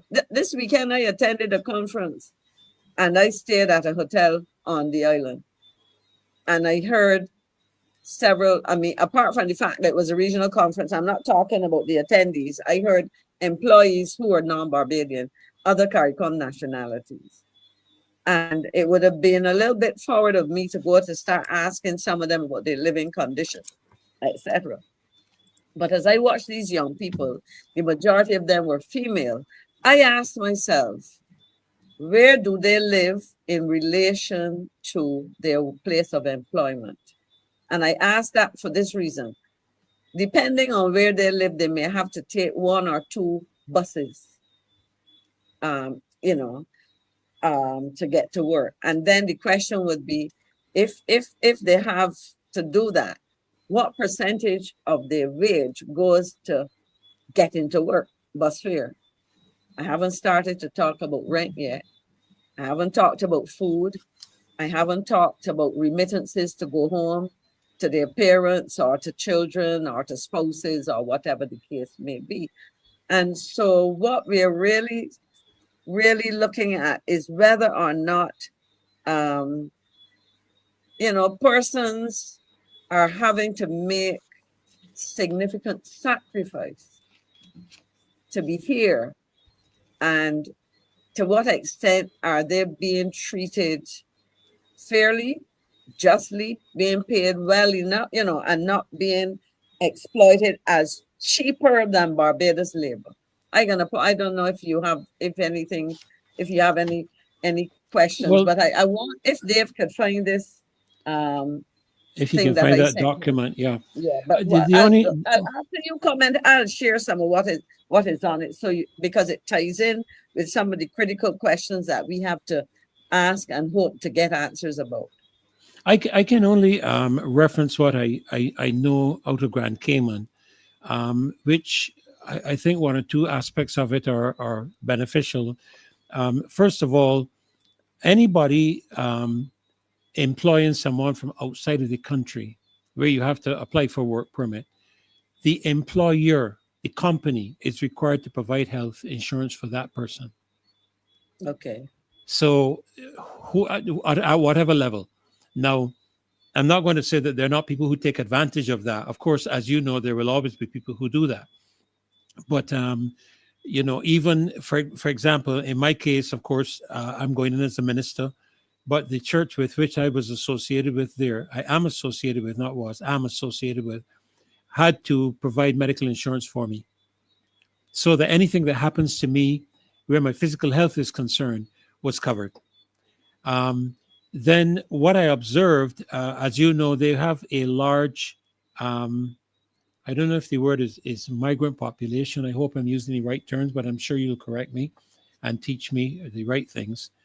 They have a very large migrant population that services the expats of the country, because one of the things I observe is that local Caymanians don't seem to relish the low income type jobs. So it's unlikely you're going to find a Caymanian, you know, cleaning the yard, pumping gas, doing work at the checkout counter of a supermarket. That's very unlikely. They want to have the high paying jobs, but in many instances they're simply not qualified for it. But of course, I think the Caymanian government has just amended the immigration regulations there to make it, I think, a little more difficult for you to get persons who are not Caymanian to work in Grand Cayman for jobs that Caymanians can do. Now, the question is, if the jobs are there, if the jobs that are there are the ones that Caymanians want to do. And that is a very important question to ask. Also, when it comes to living conditions, it was not strange for me to find 3, 4, and in some instances 5 families living in a 2-bedroom apartment. You know, you're talking, I don't want to single out any particular country if I can avoid doing that, because I don't want to, you know, cast aspirations on any type of country. But in many instances, persons who would come to the Cayman Islands simply to try to do work to be able to send back to their families, because of course the Cayman dollar is stronger than the US dollar. And which was a surprise to me. I didn't know there was a currency on the earth stronger than US, but I learned that there was Cayman dollars $1.23 US, at least at the time I was there. And so you would find a number of people coming in, and they would at some point, even if they didn't know one another, because they came from the same country, they would habitat together. So you would find 2, 3, 4 different families occupying a 3-bedroom house, for example. And as you know, MAXINE rent in Cayman Islands is not cheap. I will say this though, and I don't know if you saw the figures that they posted earlier to do with gasoline prices. Barbados yes, I has, saw it. I think you saw that? That. Right. When I tell people that Barbados is more expensive than the Cayman Islands, a lot of people looked at me in disbelief. I lived there, and you know, for 8 months. I didn't live there for years. Sometimes I would go for 8 months, 6 months, 3 months. You know, for some period I was there for 3 weeks, every 2 weeks for about 3 years. That was my travel schedule, and I don't know how I survived that, but anyhow, I did. But you know, I remember on one of my early flights, I came off the flight and I went into Foster's supermarket just outside the airport, just a little way from the airport. And I thought to myself, I wonder if I would get some soda bakes or Eclipse biscuits, because, you know, a Bajan and a Bajan without Eclipse biscuit and a soda bakes biscuit and a tin of sardines. Come on. You know, and so I walked into the supermarket, and out of curiosity, I went down the biscuit line. And to my shocking surprise, there were soda bakes and there were Eclipse, there were Shirley biscuits. You know what the price was, Maxine? And this was 2004, 2005.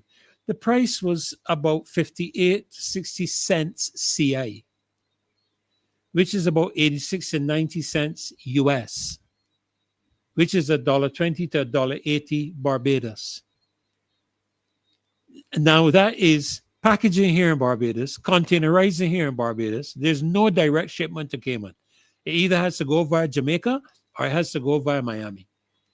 Go onto the supermarket shelf, be marked up, and sell for 30, 40 cents cheaper than it's selling for here in Barbados. So no, go ahead.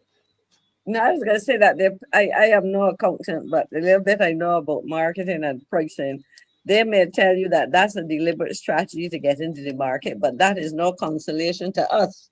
No, when we see those prices. But I would Because knock them we are over their paying heads the for that. company, we are paying the company's profits while they are spreading their wings literally at our expense. Let me put it that way, from the perspective of the consumer, you know. But I can tell you is a that challenge.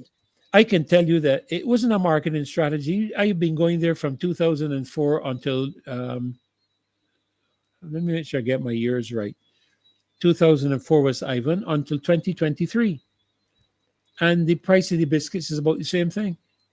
Wow. And that's over 20 years. Biscuits I bring back home.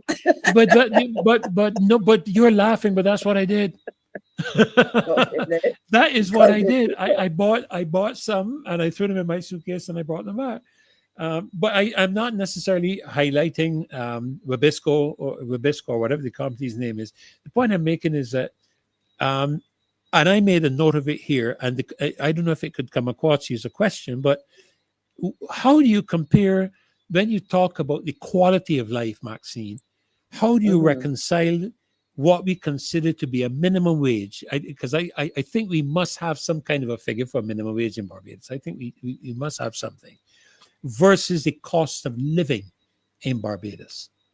Well, you see, this is the challenge, because one of the things that, apart from an employer seeking to take advantage, I was going to say exploit, and that happens in some cases, but take advantage of the willingness of some non-national workers to accept lower wages. We are also creating a problem in Barbados because if they are successful in doing that, then they're saying to Barbadians, well, we can get cheaper labor, so I don't need to hire you unless you're prepared to take the lower wage.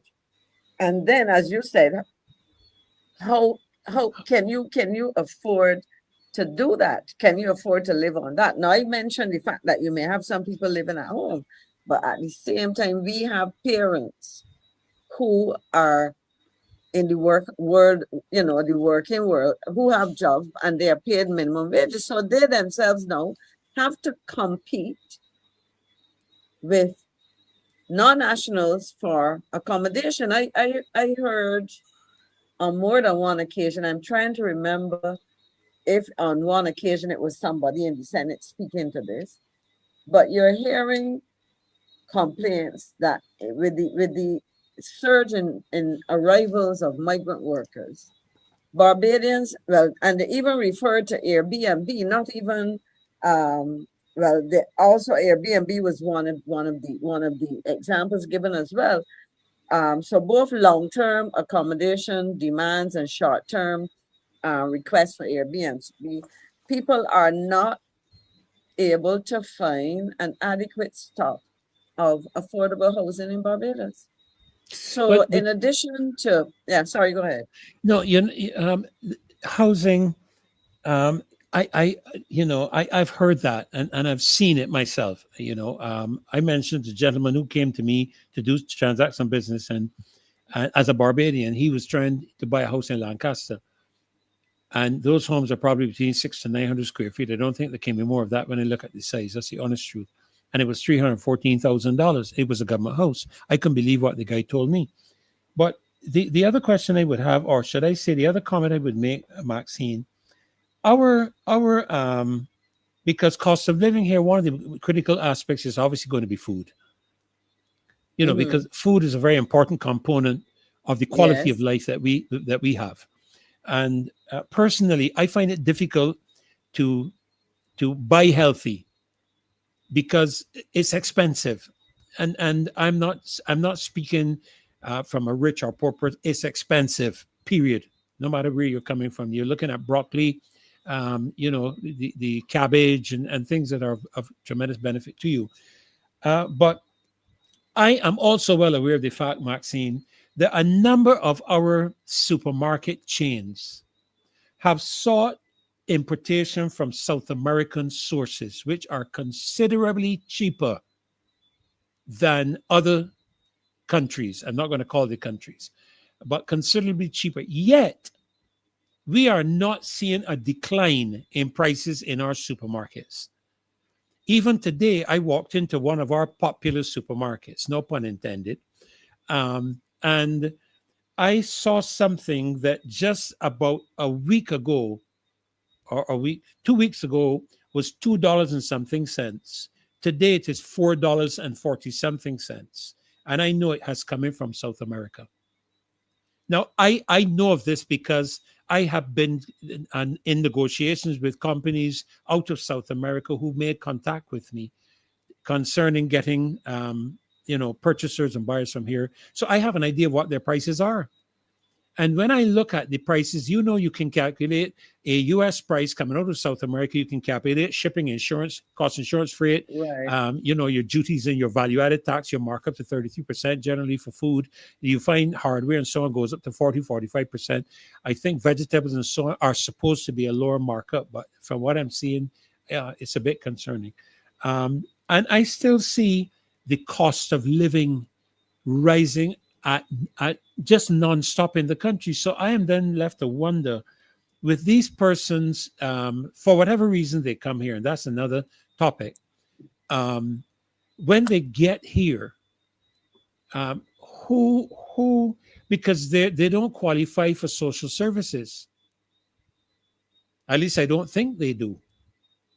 Well, it depends on where they are from. Certainly within CARICOM, there are certain reciprocal arrangements where I would have to look and see what's the most recent position. But it is agreed that with free movement, certain minimum benefits will accrue to everybody. People have said this is what, for example, whether they say we provide all that we have. For example, in terms of education, several of our member states still pay for secondary education, for example. We do not. Very few of the member states provide pay for tertiary education, university, for example. So it depends on where they're coming from. Now, in one of the things you look at, if you look at some other countries, employers are required where they are seeking to recruit people to make sure that things like health insurance provision, these things are provided for. And that's why when I made reference to the Sustainable Hospitality Alliance, and they focus, of course, on people in the tourism industry, in the hospitality and tourism industry. And what I had sent, I hope I'd sent it and it was received by Dave, but I'll give you key risks for workers. What they have said is, look, these are some of the risks that migrant workers face. We need to identify them, and countries and employers in those receiving jurisdictions need to address them. So, for example, and I don't know the extent to which this happened, we saw advertisements recently in the context of Nigerians trying to indicating to their fellow citizens that they can assist them in getting work in Barbados and that kind of thing. So, for example, one of the things that they highlight as a risk is the question of recruitment fees and the cost of trying to get a job. As it says, some recruiters might charge for jobs. For short-term work, this might mean the bulk of the income goes towards the repayment of a debt. So depending on how much you pay to secure a job, that's one of the things. The other thing connected to that kind of thing is what a risk of restricted freedom of movement. Migrant workers can be tied to employers by contract, visas, or fees, which prevent them from leaving or reporting abuses. And this is when, remember, I started was saying that I was concerned and would have had certain complaints made to me when I functioned as a minister. Now, this was a concern that was raised in Barbados. And my question, what do we do to prevent this? Withholding identity documents is another risk that workers face.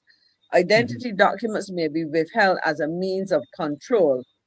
And as I say, in some places, this is illegal. I would have to find out if we have made very specific, and a violation of workers' rights. And of course, I'm going to cross it, Maxine, if I can. Please forgive me, but I want to bring in Apostle Scantlebury on this, because one of the areas that he wanted to address tonight had to do with the amount of things like birth tourism and Barbadian citizenship. And since we are, this is why I've often said, there's a lot of different topics that we deal with here on the show that tie into one another.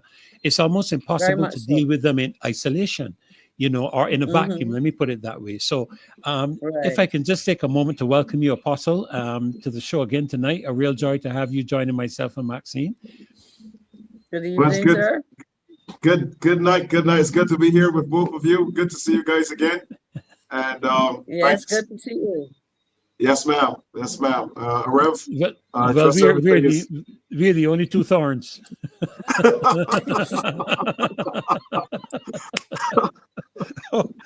Dear me.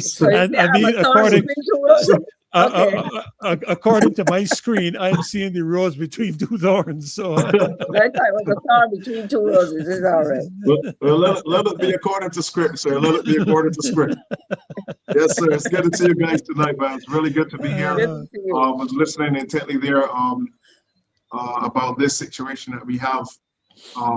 That I think it's unfortunate that Barbados in 2026 has become, such a place with so many disturbing things that are happening, that are being levied on our people by this administration, who apparently doesn't seem to care anything about our people. I was just before I say anything more, we have to prove, and I was talking to a gentleman here in St. Peter.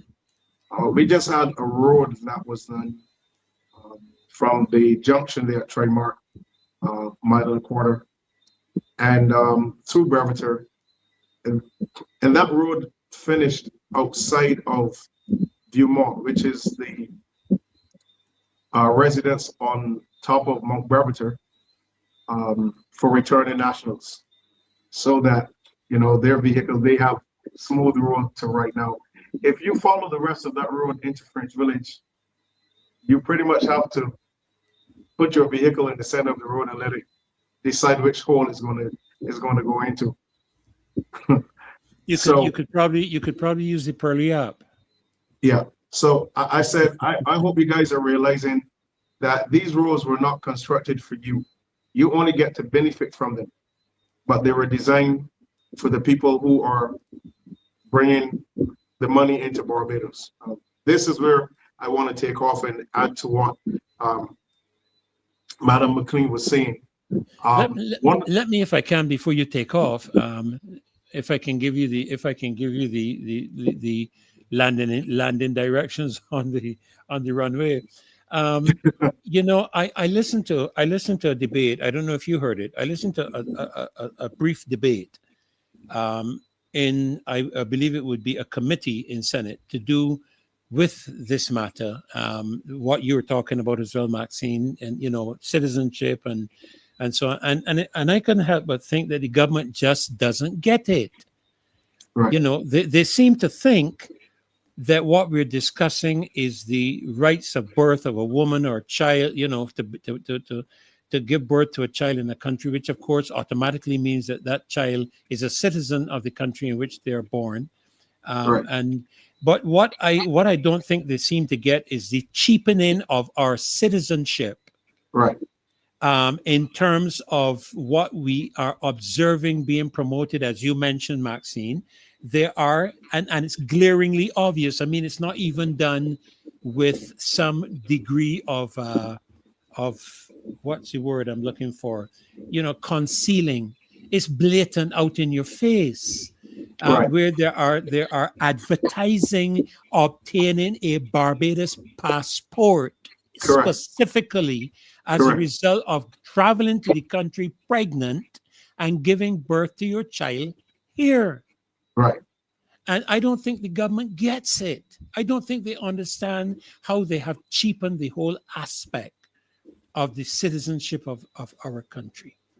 Please Yes. go ahead, Apostle, Yeah, and again, we'll bring Maxine back in. Yes. The reality is, again, the government has breached, in my mind, the sovereignty of Barbados and Barbadians. Again, the government must understand that they are the servants, they're the employees.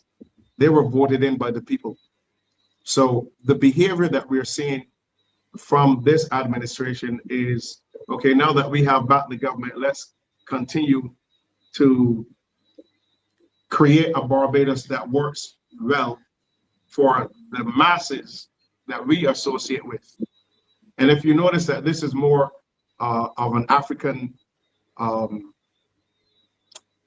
the opening of our doors and the whole work, we just had that major situation there with the earpiece where we have a lady that came in and she was on social media, no food, no money, no anything. I thought that that would have been investigated by the Minister of Labor, but no such activity. To see that Barbados is being promoted as a free-for-all. And the reality is that we've come to a point where in Barbados right now, the two major things that I want to look at while I'm speaking, this administration has shifted working to benefit Barbadians to becoming a government that is more about turning Barbados into a place for wealthy individuals to come. And let me say this, that, and here Madame Maxine talked about the issue of affordable housing in Barbados. Let's look at the reality that there is a shift to wealthy housing in Barbados.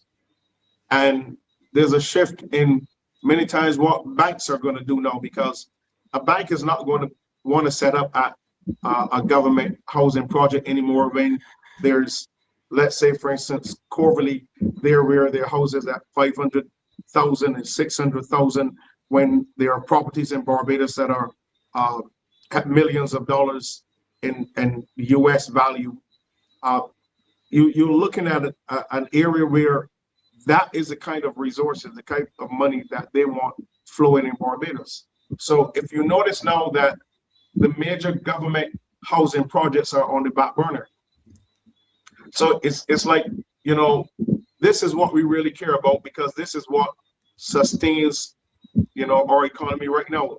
Building houses at 240, 250, 300,000, 275,000. That's not where the real money is coming from. So you can see that there is a shift away from providing wholesome housing for our people and a shift towards the high-end market.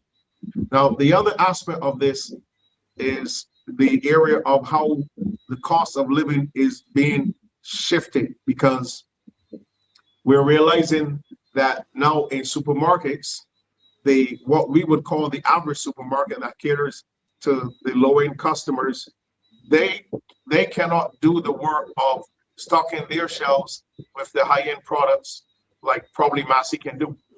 They understand that if I want to stay in business, I got to maintain a certain level of products on my shelf that allows the average Barbadian to come and shop.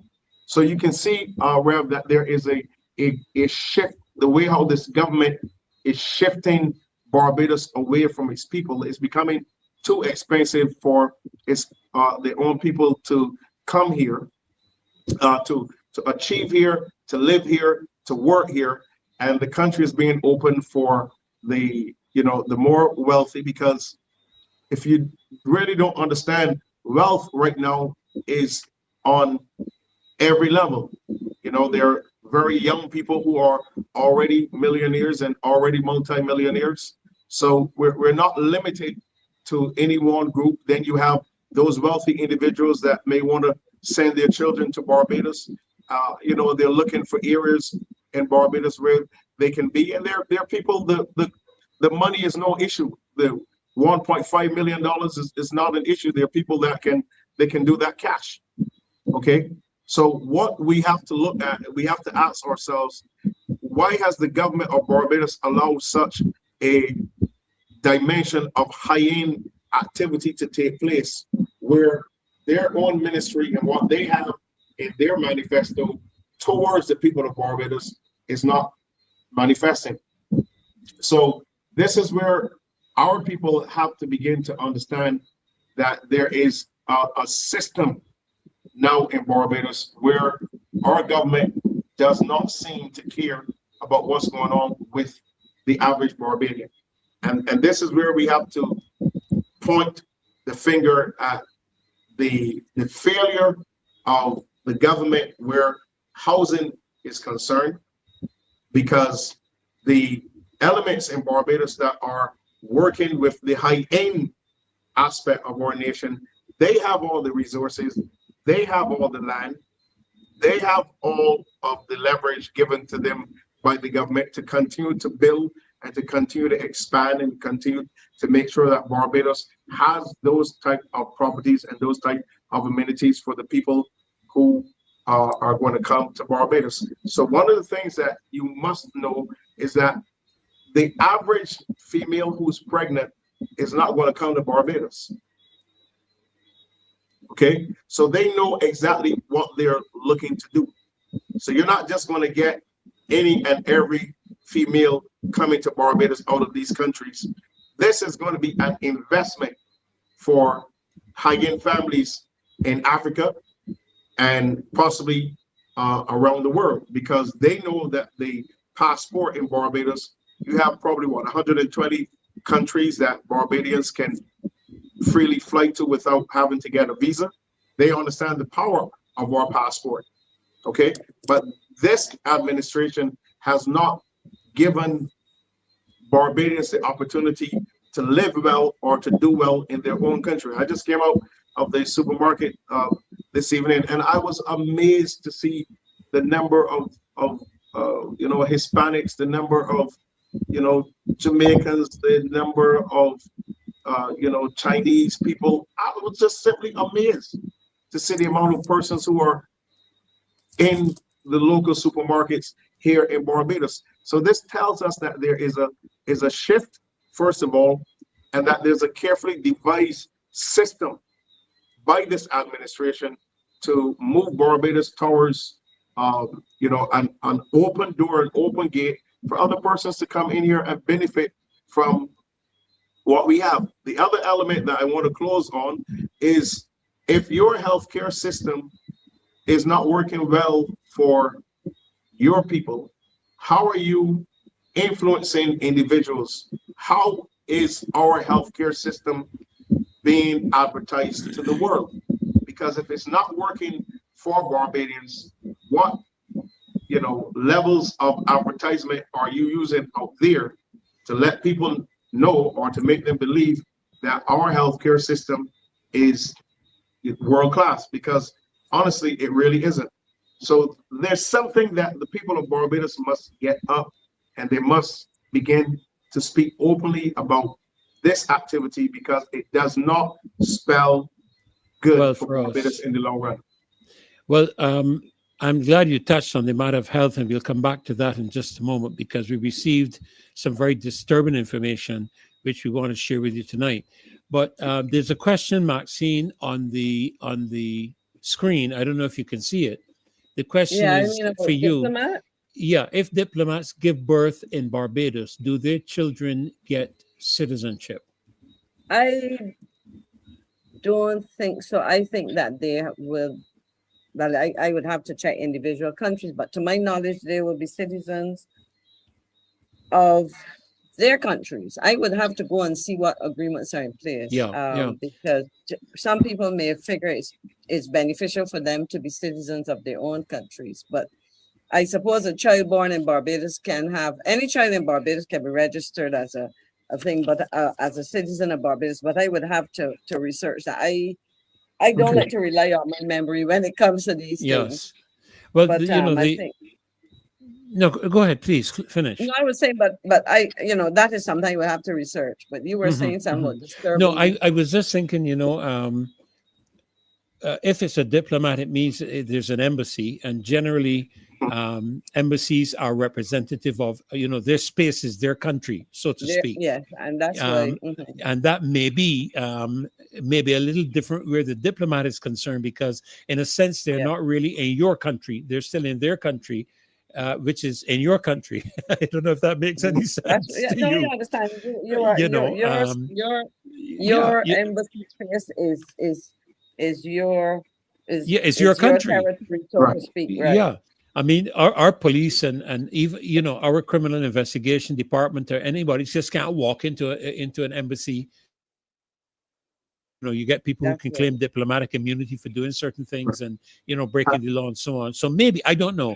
But if you could research it, Maxine, maybe, and get back to us on it in one of the upcoming programs. Yeah, that would be good. Another one that comes up here, I'm just looking at it very quickly, Apostle.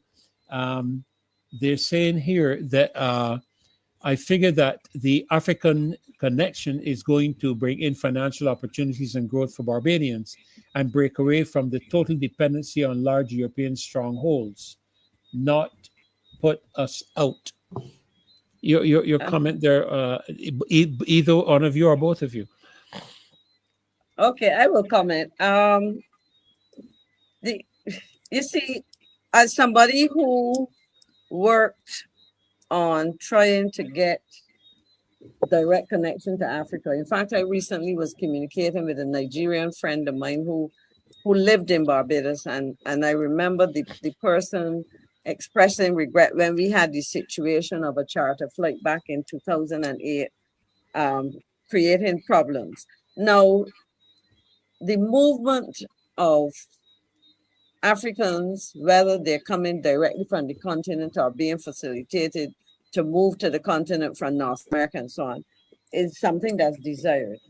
What we are seeing as a consequence of that flight is that we're hearing of persons who are turning up in Barbados, either having been promised jobs and finding themselves disappointed, and persons who are using, and let me say that in the latter case of pregnant women, this didn't start with the recent arrival of earpiece. I can tell you that in the last 5 years or so, I have heard of this. I have had conversations with a couple taxi drivers who said that they would have transported persons to discover that, they were here, and they were being accommodated to have babies. And it wasn't it was very much part of a network that was set up to do this. So I but say that what we're seeing is both positive and negative consequences of direct travel, because as I say to people, young people who might risk their lives getting on a crossing the Sahara or crossing into Egypt and wherever else to get to the Mediterranean and all of these things, may find it easier to get on a flight that takes 8 hours. Unfortunately, they don't do it by themselves. And the question is that we have to, for our purposes, who or what is happening, who is facilitating this on the ground in Barbados? What networks do we have? What domestic networks do we have? Or what regional networks do we have that are saying to people, yes, you can come here? I mean, we've seen on the screen right now is the lady who talked about passports. We've seen videos of people saying that they can get you a one-way ticket. Now, I think that there's there are a lot of questions to be answered, but I would pause there because I think Apostle may want to make a comment. Yeah, I thank you so much, and I really agree with what you're saying there. The question that I want to put forward is when, and I'm looking at this from the area of the lady who was on social media, having no money, having no resources, came into Barbados on that Air Peace flight, promised work, and came here and found nothing. What are the parameters now of our immigration authorities? Because I know persons from in the Caribbean that came here to Barbados from other neighboring territories, had the means to take care of themselves, and they were not allowed entry into Barbados. How does a woman who has no resources comes to Barbados on the whim of, finding greener pastures, and is allowed into the country without any type of financial support to take care of herself? Now, I've been, in the early years of traveling, going into the United States of America, and, at one point being questioned about whether or not, I had enough, financial resources to take care of myself while I was in the U.S. And but I'm asking, how do people who have no resources, no backing,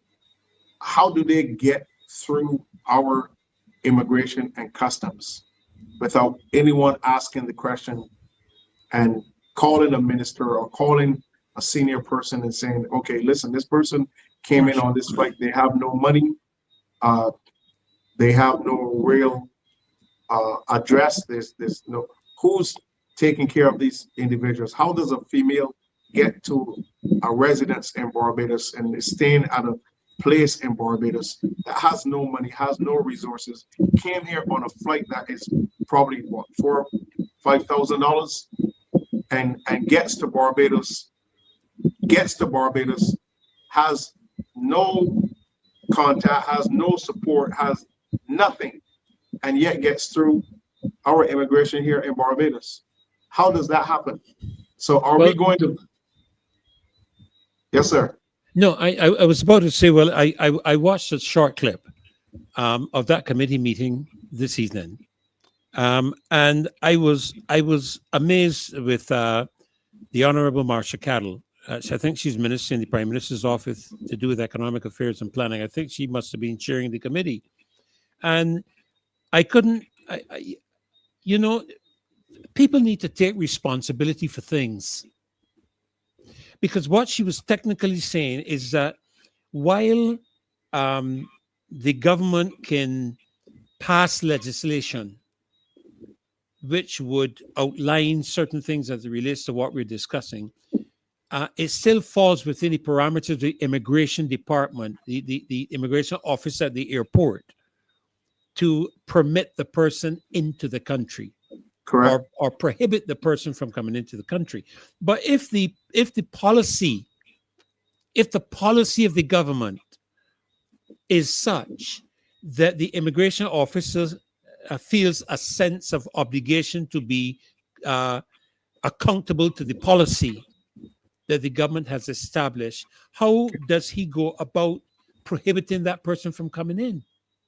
Because she did cite a couple of things like what you're citing, they will cite whether you have enough money, how long you staying, if you know people in the country, that kind of thing, as we're going into places like the United States and so on. But it seemed as though she was trying to pass the buck over to now the immigration department or the immigration officer, rather than the government taking responsibility for establishing the policy in the first place. Right. Right. Well, I watched that video. You saw it as well? Yeah, and I realized that from listening that they're not willing to take responsibility for the actions that they're inflicting on the country. I've noticed that with this administration, if if it's an opportunity for them to look good, it's all over the media. If something is happening that makes them look bad, it's either not brought in the news, it's not in the paper. And this is a problem that we're having, because you can't try to cover up all of these cracks that we're seeing over and over again. I'm saying that either our immigration policy, if you're going to be doing this, you have to upgrade your immigration policy. Okay, there's no way that other countries are going to allow you to come to their nation 8 months pregnant. Okay, knowing that you are coming to Barbados to have you're purposefully coming to Barbados. It's not that you were here and you went into labor. You're purposefully leaving your country, has a government that should be putting things in place for you to live well in your own country. And Barbados, our government is saying, if you're not living well in your country, if your government isn't, you really look at it. Barbados, our administration is telling the governments around the world and telling people, if your government isn't doing a good enough job, then come to Barbados. We're going to help you. If you want to have your child here, come to Barbados, have your child here, and then, the process of time, you can apply for a passport for that child. So we have to watch the message that we're not only sending out to the world, we have to watch the message that we're sending to other governments around the world as well, because surreptitiously, you're telling the people of other countries, your government is not doing a good enough job in making things right for you. So if that's not the case, then get on a flight and come to Barbados. So right now, what are the parameters that are given to our immigration officers? When you meet someone coming in from an African country or any country for that reason, do you just tell them welcome to Barbados, stamp the passport? There were no questions. Before I've been to the airport when I've had ministerial friends coming in from Guyana, because they wanted to make sure that they were coming to the person that they had on their ED card. So a person comes in here on earpiece. You don't ask them any questions. Okay, where are you staying? How long are you going to be in Barbados? Obviously, that lady didn't come here for 2 weeks, or didn't come here on vacation, didn't come here for a month. She came here to work. Somebody lied to her. Somebody took her money from her, scammed her, and sent her to Barbados. So is this what we're going to have to end up dealing with? Because as Madam McClean said earlier, 2008, when they had to create a situation to get a chartered flight to get people out of Barbados, this is the same thing that's happening again. So what is happening on the level of the immigration authority? What's the legislation? What are the new parameters? What are the rules that they're going to be working under? Can they deny a female that is 8 months pregnant entry into Barbados, or do they have to allow it? Well, here's the question on the screen for you, Apostle, and it says here that the person is saying you are not allowed to ask a woman if she's pregnant.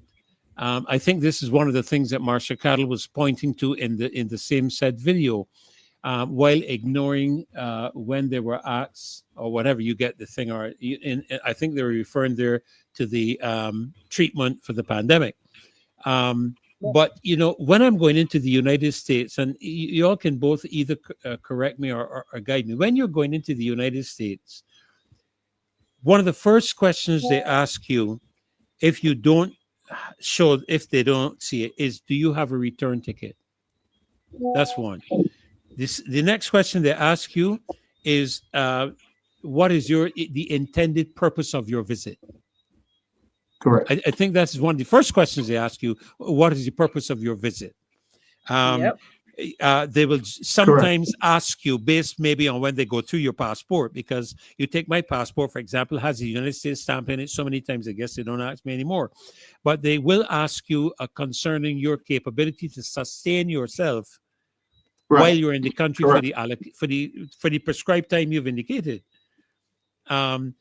You know, so I'm just wondering. I don't know if Maxine, you might be able to answer the question in terms of what questions are permitted, and I just wanted to keep Now, this other question in the back of your head. That is, should Barbados review its citizenship laws? But what kind of questions are permitted, Maxine, for a woman? No, to me, an 8-month pregnant woman, that's visible. Oh yes. You know, Right. so I don't know that you and I was actually just typing a question. I will go back to it when I'm after I've commented. But if I have no difficulty with an immigration, if I turned up at an airport anywhere in the world and I was heavily pregnant, one of the things you may not, I think the initial question would be outside. Well, because I saw it with persons in the region now, and excuse me, and this is where there might be a difference between, because in recent times, CARICOM citizens are entitled to automatic 6-month stay. Now the challenge would come if you had a heavily pregnant woman and she's coming into Barbados from any member state within CARICOM that are party to the revised Treaty of Chaguaramas and free movement and so on. I think you'll be challenged to ask that person, because they say they're given an automatic stay. Now, my question would be, and this is a question I pose to the officials: how do you deal with a situation where somebody is saying that they are visiting for 6 months and they are visibly pregnant and not, in other words, put it this way, for a CARICOM citizen, and I'll come to non-CARICOM people in a second. A woman, if you are having a 6-month stay, for you to not be visibly pregnant, and have a baby in Barbados, you would have to at least about 3 months pregnant, 3 and 6 months. Yeah, I was just thinking that. Yeah, about 3 months. Anybody over that would clearly, if you're over 4 or 5 months. 3 months, yeah. But if you're over 3 months, it means you're gonna have a baby in Barbados. Yes. Right now, the question is that I suppose you're saying if you're entitled to automatic 6 months stay, then you have a baby in Barbados, and it means that the child becomes a Barbadian. Now, if you are visibly pregnant and you come from Russia or Nigeria or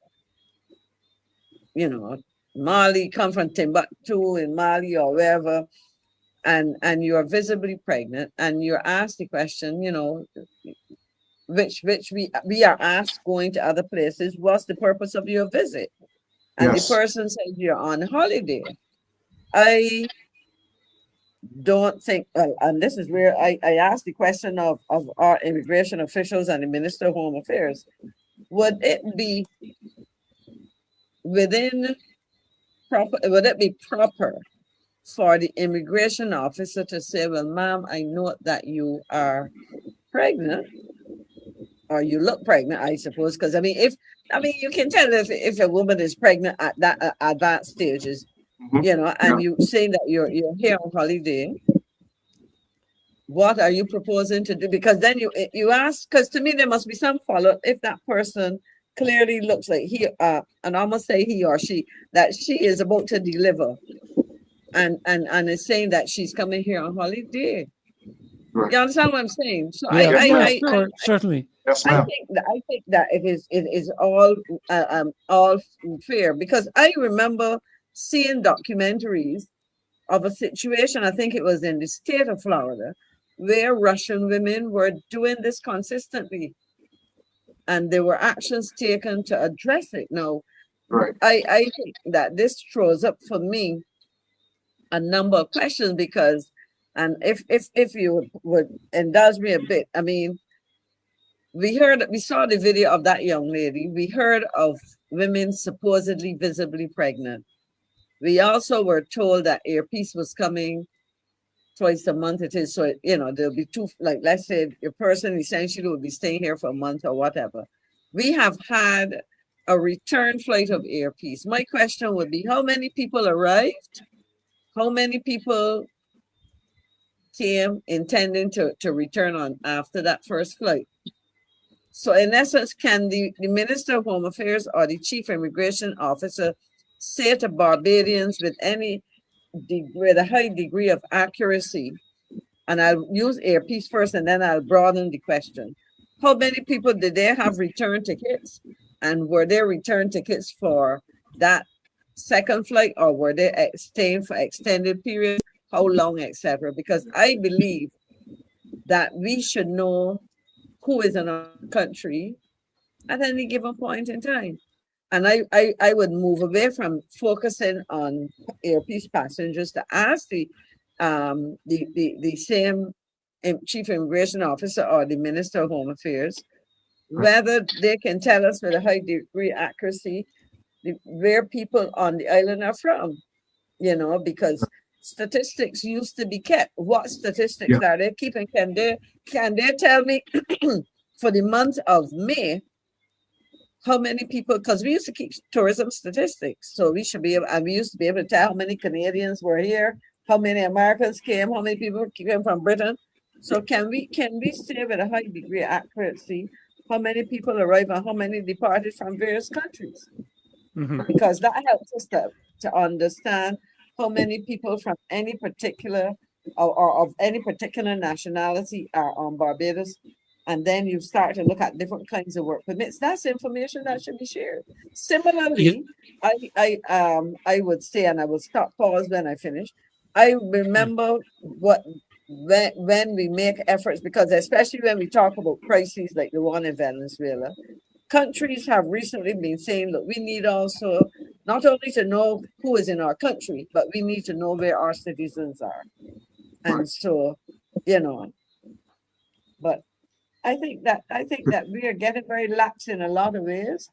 And it's going to create a lot of problems for us if we don't. But we have a question there on the screen again. Should Barbados then, I mean, in light of all that we are discussing, and I want to take a few minutes as we come toward the end of the program to look at a matter that public health, which is very concerning. Because I think both of you alluded to the matter of health being one of the criteria, one of the aspects of quality of life, immigration, people coming into the country, the burden on the health system, you know, these kind of things. But should we then, in terms of our laws, should Barbados begin to take a serious look at reviewing its citizenship laws, where you begin place, because you have places like, for example, the United States that is quite seriously looking at the matter now because of how aspects of home security, I think you call it, home security, in terms of terrorist activity within the context of the country, within the confines of the country. They're now looking quite seriously at people who are obtaining passports in other jurisdictions where they would then be able to gain access to the United States a lot easier without being identified as a risk because they're carrying a particular passport. Is this something that we too here in Barbados should be looking at? Not because of terrorist activity, but because, of course, it puts additional burdens on the entire infrastructure and operation of an economy of the country. You know, so is that something that we should be giving very serious consideration to? I think. Sorry, go ahead, Apostle. Rev, I'll tell you right now, it's one of those things that we should have in place before we do anything like what we're doing right now. Just as quick as this government was ready to put the cybercrime bill in place, you cannot continue to step out on these little limbs and not expect them to break at some point in time. This administration has a habit of rushing into things without stopping and building the necessary framework. Matter of fact, laying the right foundation first, and then erecting the proper framework to make sure that these things work. And I want to quickly go back to, a person is coming to Barbados to work. What about the work permits? Okay. I know for sure before persons coming into Barbados to work had to make sure all of their documentation was in place in terms of the work. How does a person come to Barbados to work on earpiece with no work permit? Okay, how is our national security being breached openly, and it's being laughed at by this administration as though it's not an issue? And I think the time has come for some level here in Barbados that can speak directly to this current administration, let them know these things that you guys are bringing to Barbados. It's and like I said, stupidity seems to have become the new intelligence. But I'm seeing the cracks. I'm seeing these things happening over and over, and there's no proper legislation. There's no proper feasibility studies or anything being done. It's just like, okay, we're the ones in power. We have 30 seats. Nobody can tell us what to do. So let's go ahead and do it anyway. 2 weeks, Barbadians will talk a lot on brass tacks for 2 weeks, and then it will just fade off. All we have to do is make sure it stays out of the media so that there's not wide publicity on it. And it seems to be their modus operandi. They get into Parliament, they get in the lower house, they get in the upper house, and they act like these things, Bajans should accept these things without any kind of recourse. I think that right now, we as Barbadians, we have to take stock on what we are allowing this administration to do and how we are allowing them to do what they're doing. That's another issue. But I think right now it is critical for us to determine in terms of our citizenship and our laws, who gets to come to Barbados, what happens in Barbados, what are the procedures that allows a person to go ahead and become a citizen of Barbados. So all of these are things that are necessary right now, because this spells trouble for us in the long run. And I think as here on the Morrison Week Show, I think sensitizing Barbadians to not just the pros, but the ills that can, befall our country with this consistent allowing the gates and doors of our nation to be exploited by persons who have not done anything to build Barbados or help us to become the nation that we are today. Well, it would be interesting, another question up there on the screen, it would be interesting, I think, to have a discussion with other countries to see how they address the issue, how they handle it, what do they do, what do they implement, what do they have in place, to see if it's something that can be, for the lack of a better word, copied within the context of our own country. But I want to quickly, in the last few minutes that we have of the show, to move to a matter that came to our attention, I believe, just this afternoon. And I'm going to read it as I have it here, and then leave it for you all, in terms of discussion aspects. What are the allegations? If they're true, what are the potential public health implications, and so on. But we had a situation come this evening where it had to do with the Queen Elizabeth Hospital food safety allegations, where patients are being put at risk. And we are looking at the allegations made public by an employee who identifies himself as Chemo Sergeant, who says he works in the kitchen of the QEH, prepares meals for patients. The employee has alleged on social media that the hospital kitchen has a rodent problem, including the presence of rat droppings and rat urine in food preparation areas.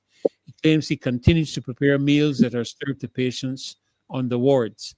These are allegations made publicly by the employee. They have not been independently verified by this show, by this program, by our show.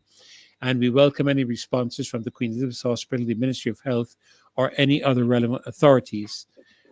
We have seen what the allegations are. If they are true, what are the potential public health implications? That's one question. And then the next question we want to ask has to do with the matter of whistleblowers. What should happen when an employee raises sanitation concerns? Are they adequately protected? Because you could consider them whistleblowers. So if you could take a look at those two questions in terms of what I've just shared with you. I think clearly that is a problem. We have had, from all the issues we've seen in our school system, our primary schools, and so on, recent as last month, I believe, where there were issues of rodents.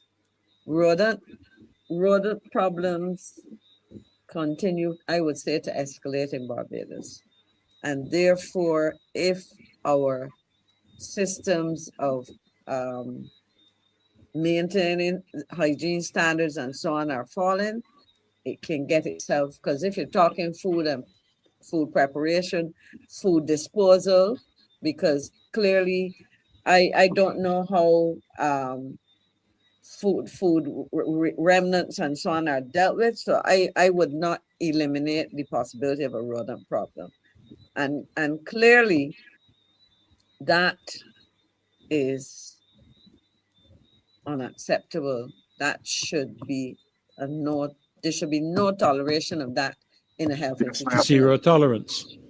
Zero tolerance was the word I was trying to find. No, Yeah, that yeah. should not happen, because I mean, you go to accident emergency, and I've been there multiple occasions. And I remember on occasion killing a mosquito and so on. You know, you have open doors and whatever else. But my first thought, I didn't come in here to get dengue fever, whatever. So think about a rodent. Now you're talking about, that's serious. So that is something. And if an employee is moved to go on social media, then that individual, I don't think would have to be, something would have to be seriously around that individual to fabricate. You know. Mhm. I will say that we were unable to hear the video because it did contain some language which we would prefer not to have made public. But in the context of what you're saying, Maxine, don't they do inspections of these facilities? And if so, how regularly are those inspections done? What I would say to you is I have seen a number of things fall by the wayside between 2018 and now when it comes to the QEH. And I say that because I know, I remember I knew some people on the board of the hospital when we were in office, and the kind of systems and required reporting and certain things have fallen by the wayside. In fact, I remember there was a point when there was no official board, how should I put it, a board of the hospital in place. In other words, the appointment of the board had lapsed, and it was and it had not been, and new instruments of appointment were not given and so on. I can tell you that I don't know what's happening in recent times. I know recently somebody that I know became chair, and in fact, I will send a note to that person to say this is an accusation. What is the situation? Right. But that is an alarming situation. Yes, it is. Yes, it is. I'm going to say this, if I may. Sure. Please go ahead. This is a situation that was brought to me personally by a member of staff at the QEH. Okay, so I'm not surprised that there is someone that's actually speaking up, because I heard about this situation probably about 4 months ago, speaking to an individual there. Okay, not just in the what I was told, not just in the kitchen area, but also in the laundry. Okay, there are elements of that situation going on at the QEH, and as Madam McClean said, this is alarming. This should not be happening at what should be our premier healthcare facility. Now, I was in the United States earlier this year, and I had the opportunity to speak with, top surgeons because of the situation I was there to be a part of, and I saw the different levels of health care, and I've seen that over the years the QEH has maintained a certain kind of operation that, in my perspective, is way below the standard international procedure. Okay, and I'm not saying this to discount what's happening there. I know that there are individuals there who are doing their absolute best on a daily basis, and I want to applaud them. But for those individuals who are skilled and trained to come into an environment that is pretty much below what is required, for Barbadians and the government to be talking about, this whole birth for passport system, these people have no idea what they're coming to, and unfortunately, it could spell disaster for Barbados going forward. But I just want to make it abundantly clear that this is not the first time that I am hearing of this matter. And from what I was told, the key individuals within the government who actually were there and experienced what this individual is saying, they witnessed it for themselves. So the mere fact that it is becoming more and more dangerous and nothing really has been done to rectify that situation says a whole lot for our healthcare system in Barbados. I was just checking. There is legislation in Barbados on whistleblower. There's the Whistleblower Protection Act. I'm here looking at it now. It was yes. It was notice was given on the 15th of December 2021. The first reading took place on the 20th. The second reading on the 20th of December the same year. It went through. So in other words, it was passed it was in the House. Sorry, I was looking at the Senate. It went to the House in November. The second reading, which meant the debating of it, took place on the 14th of December, and then it went to the Senate and was passed on the 20th of December 2021. So theoretically, we have that. The Whistleblower Protection Act 2021. If you look in the private chat, in our private chat, Apostle, you'll see the link there. Okay. And you can copy that link. You can copy the link from there, and it will open up for you. Because yeah, go ahead, Maxine, please. I was just saying it just to read quickly, and then the objects and reasons. The bill would deter, it says, and combat corruption and other improper conduct by encouraging and facilitating disclosures of such conduct, protecting the persons who made such disclosures, and regulating the receipt, investigation, and other treatment of such disclosures. So in other words, if the person who has alleged that this is happening at the hospital, he or she should be protected under this legislation. Okay. But I know there was, but I would have to go through it. But you notice it was done, and so the legislation talks about receiving, inquiring into, and otherwise dealing with disclosures, protection of whistleblowers, miscellaneous offenses and whatever. So there is legislation, whether or not it is enforced. It's enforced and actually works. Right. Yeah, is the question. Because that's what it comes down to. And one of the things that I observed, one of the attorneys in the discussion to do with the criminal justice bill, that bill to do with gangs, anti-gang legislation and gun courts, I saw one of her comments relating to the matter of enforcement. And it would appear to me, I mean, when I look at some of the things that are happening just simply on the public highway, you got minibuses that are not supposed to be playing loud music. They're not supposed to have amplified systems in their buses. But they pass you all day, every day, amplification systems blasting music as loud as ever, past police vehicles, and nothing is done. So I think at the end of the day, the other question that's there on the screen, I think, becomes now a very pertinent one, and that is what steps should be taken to reassure patients and their families. Because I Googled it while I was listening to you, Maxine, because roaches are also carriers of leptospirosis. Because of their activity, they're crawling along the ground where the rats would urinate and feces of the rats would be, and so on, and they pick up the virus.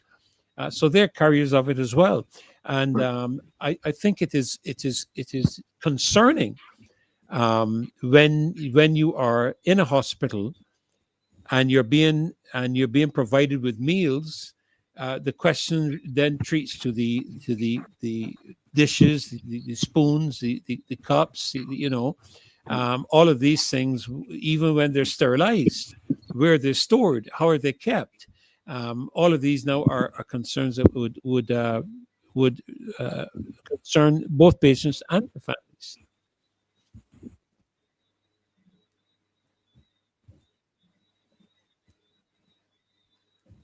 Either one of you.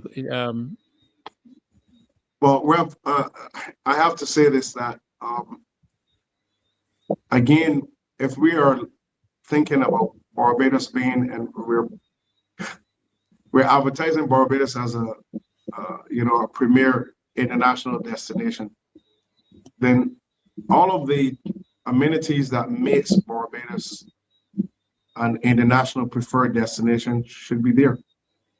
And I go back to the story that I heard that eventually created the Sandy Crest facility. The fact that if there was a facility that was close enough, a life could have been saved. And then we're looking at the type of systems, the type of instruments and equipment that we have there that actually makes this hospital what it is supposed to be. So if we have that right now, we're saying if this is being exposed, it means every one of those patients right now who are receiving food on a daily basis from that kitchen, they're under threat. And sorry, go ahead. This is something that has to be rectified. This is not something that we can play with, because if we have to do it with the schools, we most certainly have to do it with the hospital. So this is a matter for concern, and serious concern.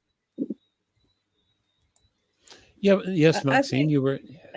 I was saying that this allegation is really symptomatic of a fall off in standards in several ways, and in systematic and consistent maintenance and attention to the day-to-day issues that will impact on proper operations. We've had so many schools, and in some instances, a single school having over and over to be closed for rodent infestation and so on. I walk around, drive around more so than walk around parts of Barbados, and I ask myself what is happening. We are into hurricane season now, and I use this as a slightly different situation. But I grew up from childhood seeing on an annual basis the trimming of trees and so on that encroach on the highways and the streets and utility poles and these things in preparation for hurricane season, right? You drive around and the place seems in a lot of instances to be suffering from neglect.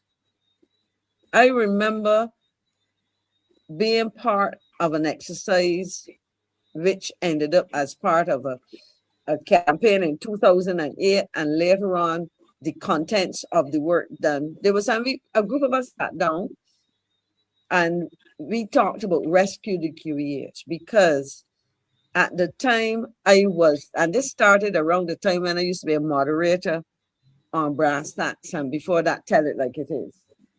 And I used to keep notes, and it was clear that almost at some point in time, you just kept getting calls about the hospital. And a group of us sat down, we used to line together, as Bajans would say, and then we decided, you know what, this is something that we should wrap our minds, and we did it. We had focus groups, we had medical practitioners, patients, people, citizens, and so on. And we looked at the hospital, and we prepared a document which ended up in the hands of then leader of the opposition, later on Prime Minister David Thompson. Because for some of us, and I unfortunately in that period, between 2000 and 2007, I lost quite a few relatives. If I go back to 97, it would have been my mother, my brothers, my father, etc., several people. So I had reason to be at the hospital. And so it was from personal experience that we had conversations and people calling that calling program, and I was a host, about the problems at the hospital. And I can say to you that we are seeing a lot of things were addressed. And you go back now and you see a lot of things have fallen into disrepair again. And I ask the question, why, in a situation where we have levies and all kinds of things, money's collected for these, for these purposes, etc. And so the question really and truly is, what is happening at the level of management and the operations of these institutions, the hospital being one of them?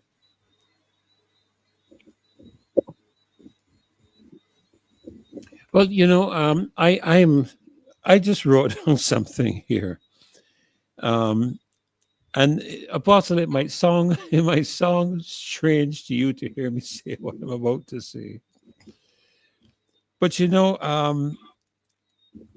one of the contributing factors has to come down to the people who are supposed to do the work. Now, I understand government's responsibility in terms of policy and legislation and all these different kinds of things. And we can rightfully be critical of them, without question. But having done what you are supposed to do as a government, and I'm not making excuses for them or anything of the sort, but it would appear to me that the QEH has been a problem through successive administrations. I'm almost tempted to say, but I would be too young from its inception, but I would be too young to know that, But clearly, it has been a problematic area.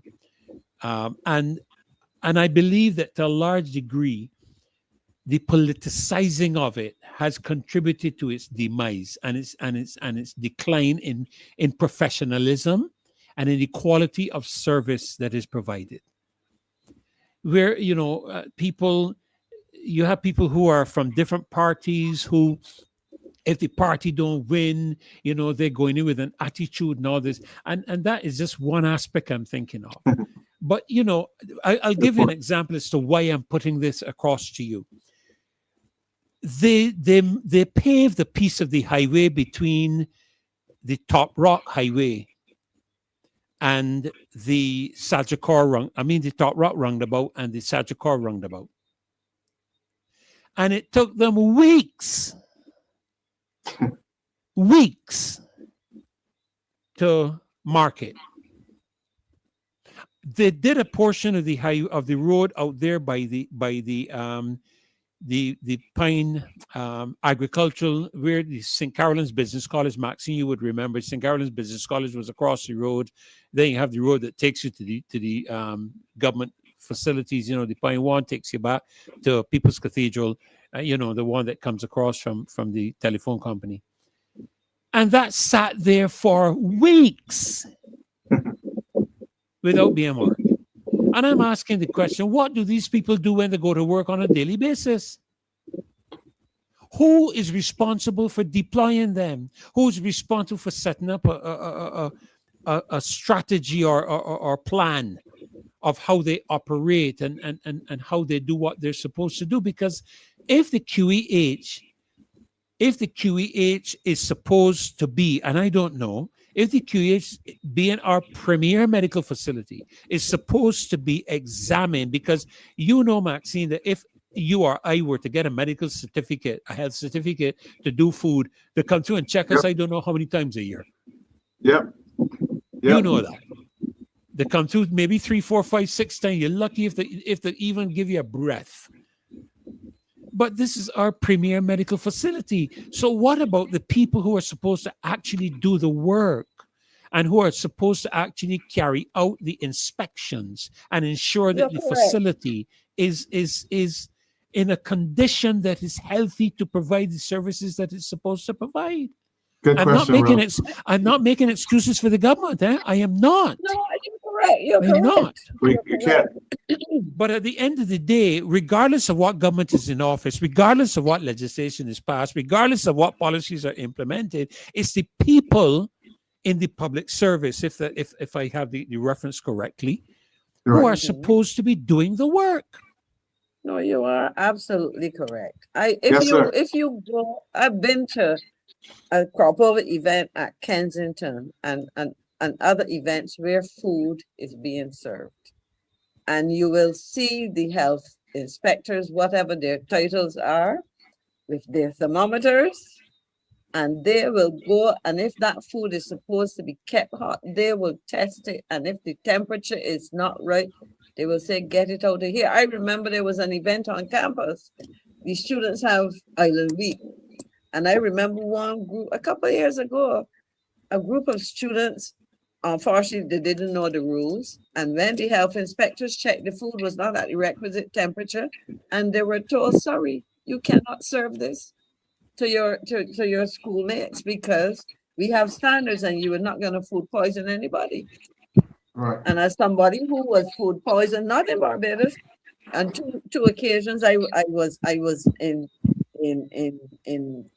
Middle East. I was going to call the names of the country. One was a country in Africa, and I had just gone from a country in one of the Arab states, and it was a massive. In both cases, there were massive conferences, and I ended up with, I got food poisoning. And then when I reflected, I said, but in Barbados, these meals, these are supposed to be hot, and they have the equipment and so on. So if you are required to do that in public spaces, think of the hospital. But as you correctly said, but at the same time, unfortunately, the buck will stop with the minister or the CEO of the hospital, etc. But absolutely, you are correct.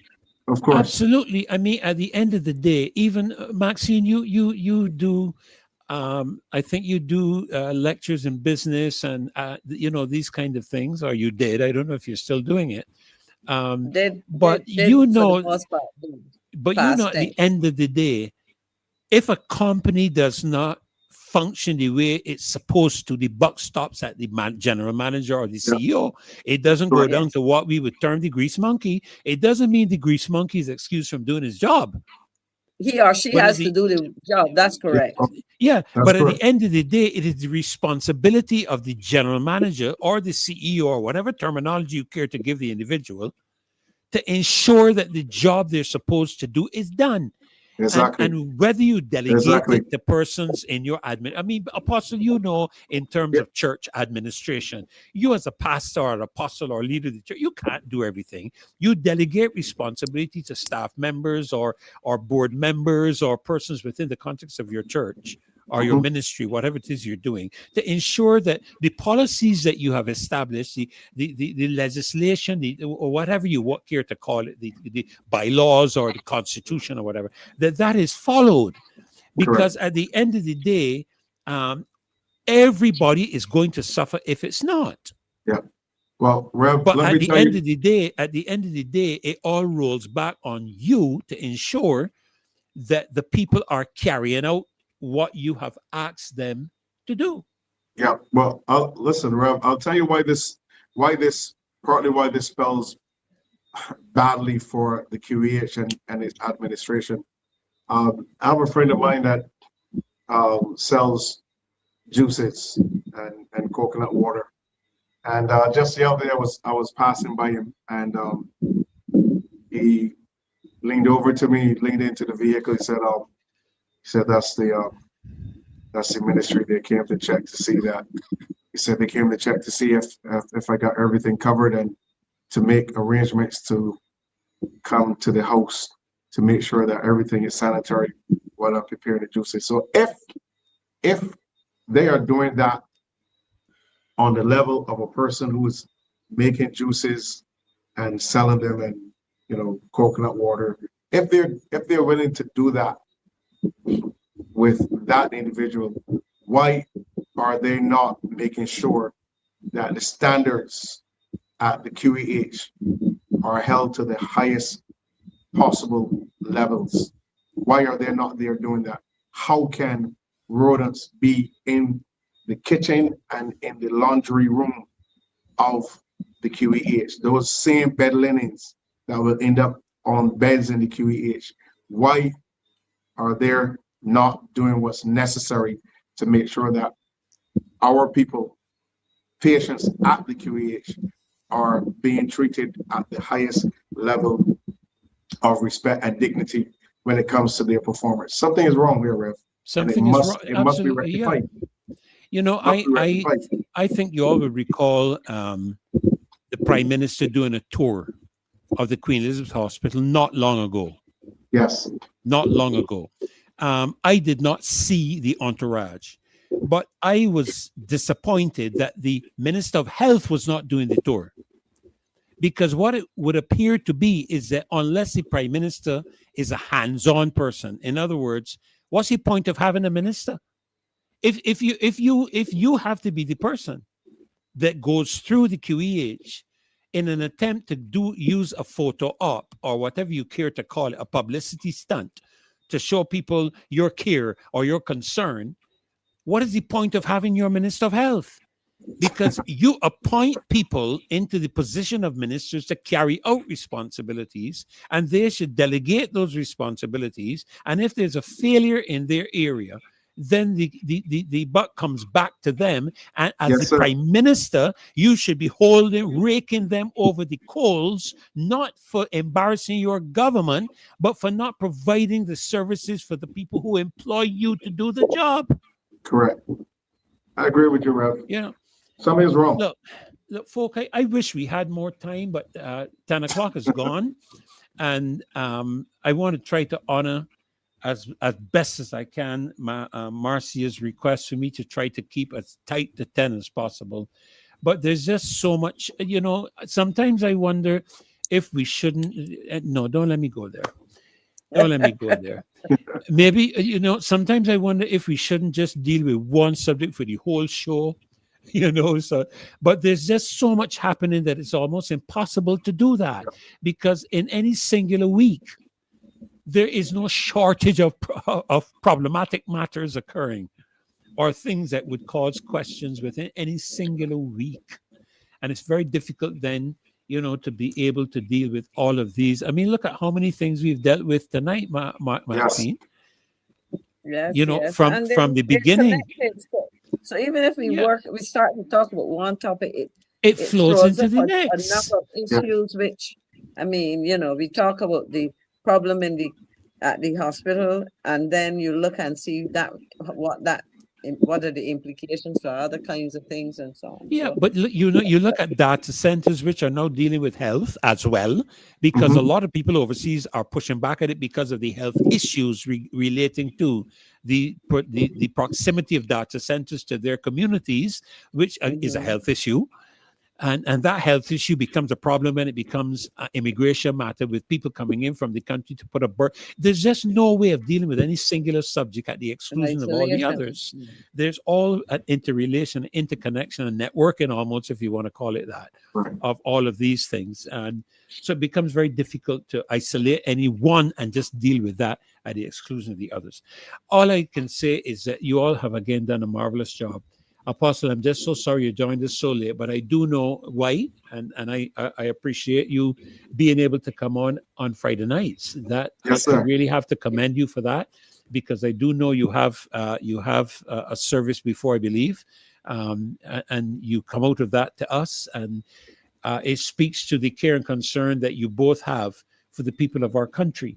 Yes, And sir. as you all know, I begin my Friday nights every Friday, not every Friday night, every time I host the show, I start with my national pledge. And I don't do that I don't do that out of formality, or tradition. I do it because I am trying to get into the heads, not of the people. I'm trying to get into the heads of the politicians who I know they're lackeys or they themselves are watching this show. The responsibility that you have as a person in government, it has nothing Yes. to do with the BLP. I That's said, it. once the elections is over, that is no longer a party matter. It now becomes a national matter. It now becomes the well-being of the people of the country itself, and what is to the benefit of the people. And that's why every time I host, without exception, I read that national pledge in the hope that it will get through somebody's thick skull, that you do not pledge to a political party, you do not pledge to a prime minister, you do not pledge even to parliament. Right. You pledge allegiance to your country and to your flag. Yes. So I want to thank you both, because I see an action of pledge in both of you, and in Carolyn, and in all the contributors to the Marcy Week show. I see an aspect of a pledge to your country. And I want to thank you all for committing yourselves to that freely, with no obligation. Nobody's holding a gun to your head. You do so out of the love of your country and the love of Yes, the sir. people of your country. And I want to commend Yes, you sir. both, and thank you so very much Thank you for very sharing much. in You're this show welcome. tonight. Thank you. Have a good Thank you as well, evening. Rev. I wish you And both a good great evening, weekend. and a wonderful evening. And please go to church on Sunday. Anyhow, that was just I will. that was I am that going was to the church on Sunday. that's the But ad. That's the ad. Sunday is extra special because we have at St. Stephen's a wonderful lady who turned 100 on the 23rd. Uh-huh. Wow. And she Wow. insisted that we normally recognize birthdays on the beginning of the week, but she said to our priest, I want to make the 100 first. So she is a regular Okay, at church. wonderful. Wonderful. And she will be there. So I think she had quite a few relatives coming from England and so on. Wonderful. And this Wonderful. lady has a memory that's better than mine. I Well, must tell there you. you go. There you go. Your Wow. memory does not go with age, That's and she's awesome. proving that. Dave, I Yes. don't know if you have that flyer up, but there was one last thing that I was supposed to do at the beginning of the show, and I forgot. I want to do it before I leave, and that is an announcement with regards to a meeting that is going to be held. I'm looking for my phone. I can't find my phone. Oh, here it is.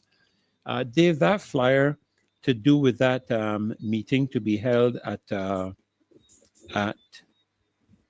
the Princess Margaret Secondary School is going to be a Democratic Labour Party St. Philip's South Branch meeting. And the featured speaker is the Right Honourable Frundle J. Stewart QC. I think he would be KC now, not QC. Former Prime Minister of Barbados. That is on this coming Sunday, the 28th of June, 2026 at 4:30 p.m.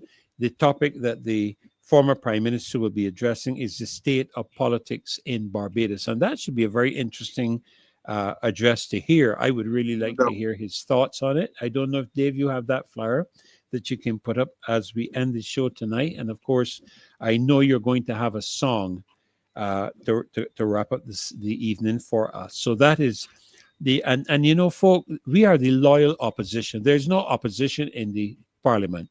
So don't expect the government to be on the show. They have a show of their own in parliament. Okay? We are representing the loyal opposition, and we are the people of Barbados. The Democratic Labour Party is one of the opposition parties, and the St. Philip's South Branch is inviting all of you, including the government, to the branch meeting.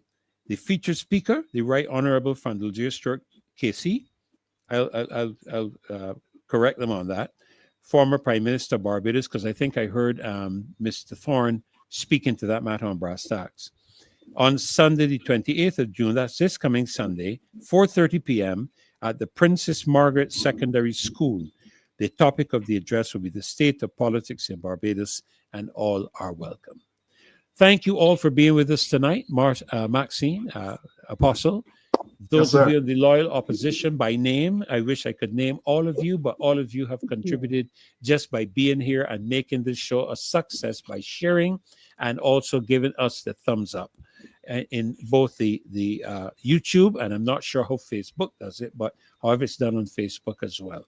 So we wish you a good night, and we wish you a great weekend. And I now turn over to Dave to take us home. Thank you again, Maxine. God bless you. Apostle, God bless you. Have a great night. Rest well. We'll see you next time. Bye-bye.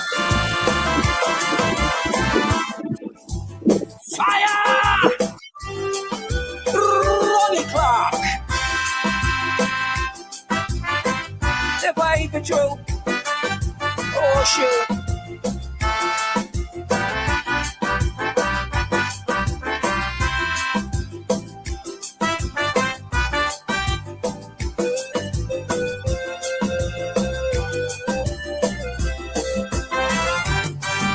Calypso as an art form was around long before rediffusion ever came to Bridgetown, before Colonel Oliver, Frank Pardo, Gary Dewsbury, before Alfred, Olga, Julian, Mitch, Vic, PG and Borky, Guy, so they used to support.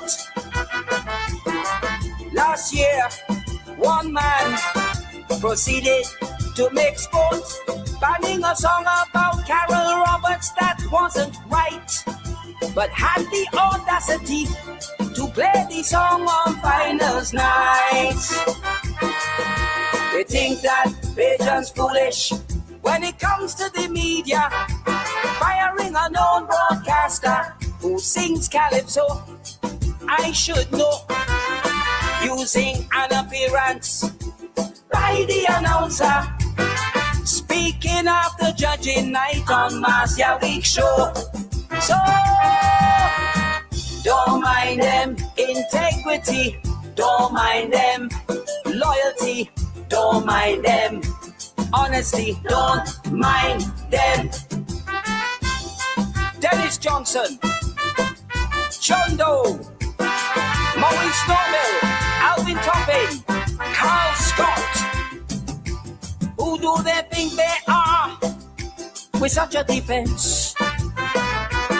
Ronnie revealed the truth. They were pressuring him ever since.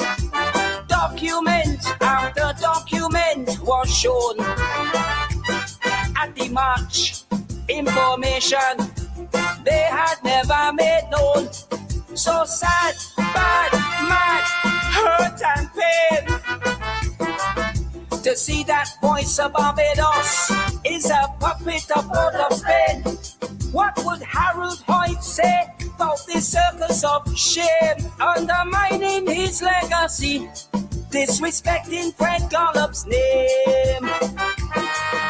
They think that Bajan's foolish when it comes to the media, firing a known broadcaster who sings calypso. I should know. Using an appearance by the announcer, speaking of the judging night on Marcia Week show. So don't mind them management, don't mind them predicament, don't mind them embarrassment, don't mind them. John Marshall, Trevor Hollingsworth, Jeff Harris, Ralph Richards, Teddy Strong. Freedom of expression is a must. We have to fight against censorship in Barbados. Every citizen has a right to speak publicly without fear of victimization in this country. Thank God for the Admiral CBC, NCA, Carter Shining Stars, for we to hear and see the popular song destined for the crown. Thousands of agents, home and abroad, still believe it win hands down. Silence, we cannot condone. We must protect the power and the privilege to protest on the microphone. Send a message loud and clear to Noel in Fontabelle. Don't play the fool this year. They think that they just foolish when it comes to the media. Firing a known broadcaster who sings calypso, I should know. Using an appearance by the announcer, speaking after judging night on Master Week show. So don't mind them, calypso, don't mind them. I had to let them know. Don't mind them, can't go down, so don't mind them. Carson Small, St. Elmo Walker, Shell Harris, Sam Wilkinson, Tony Kozia, Eric Nurse. Thank you.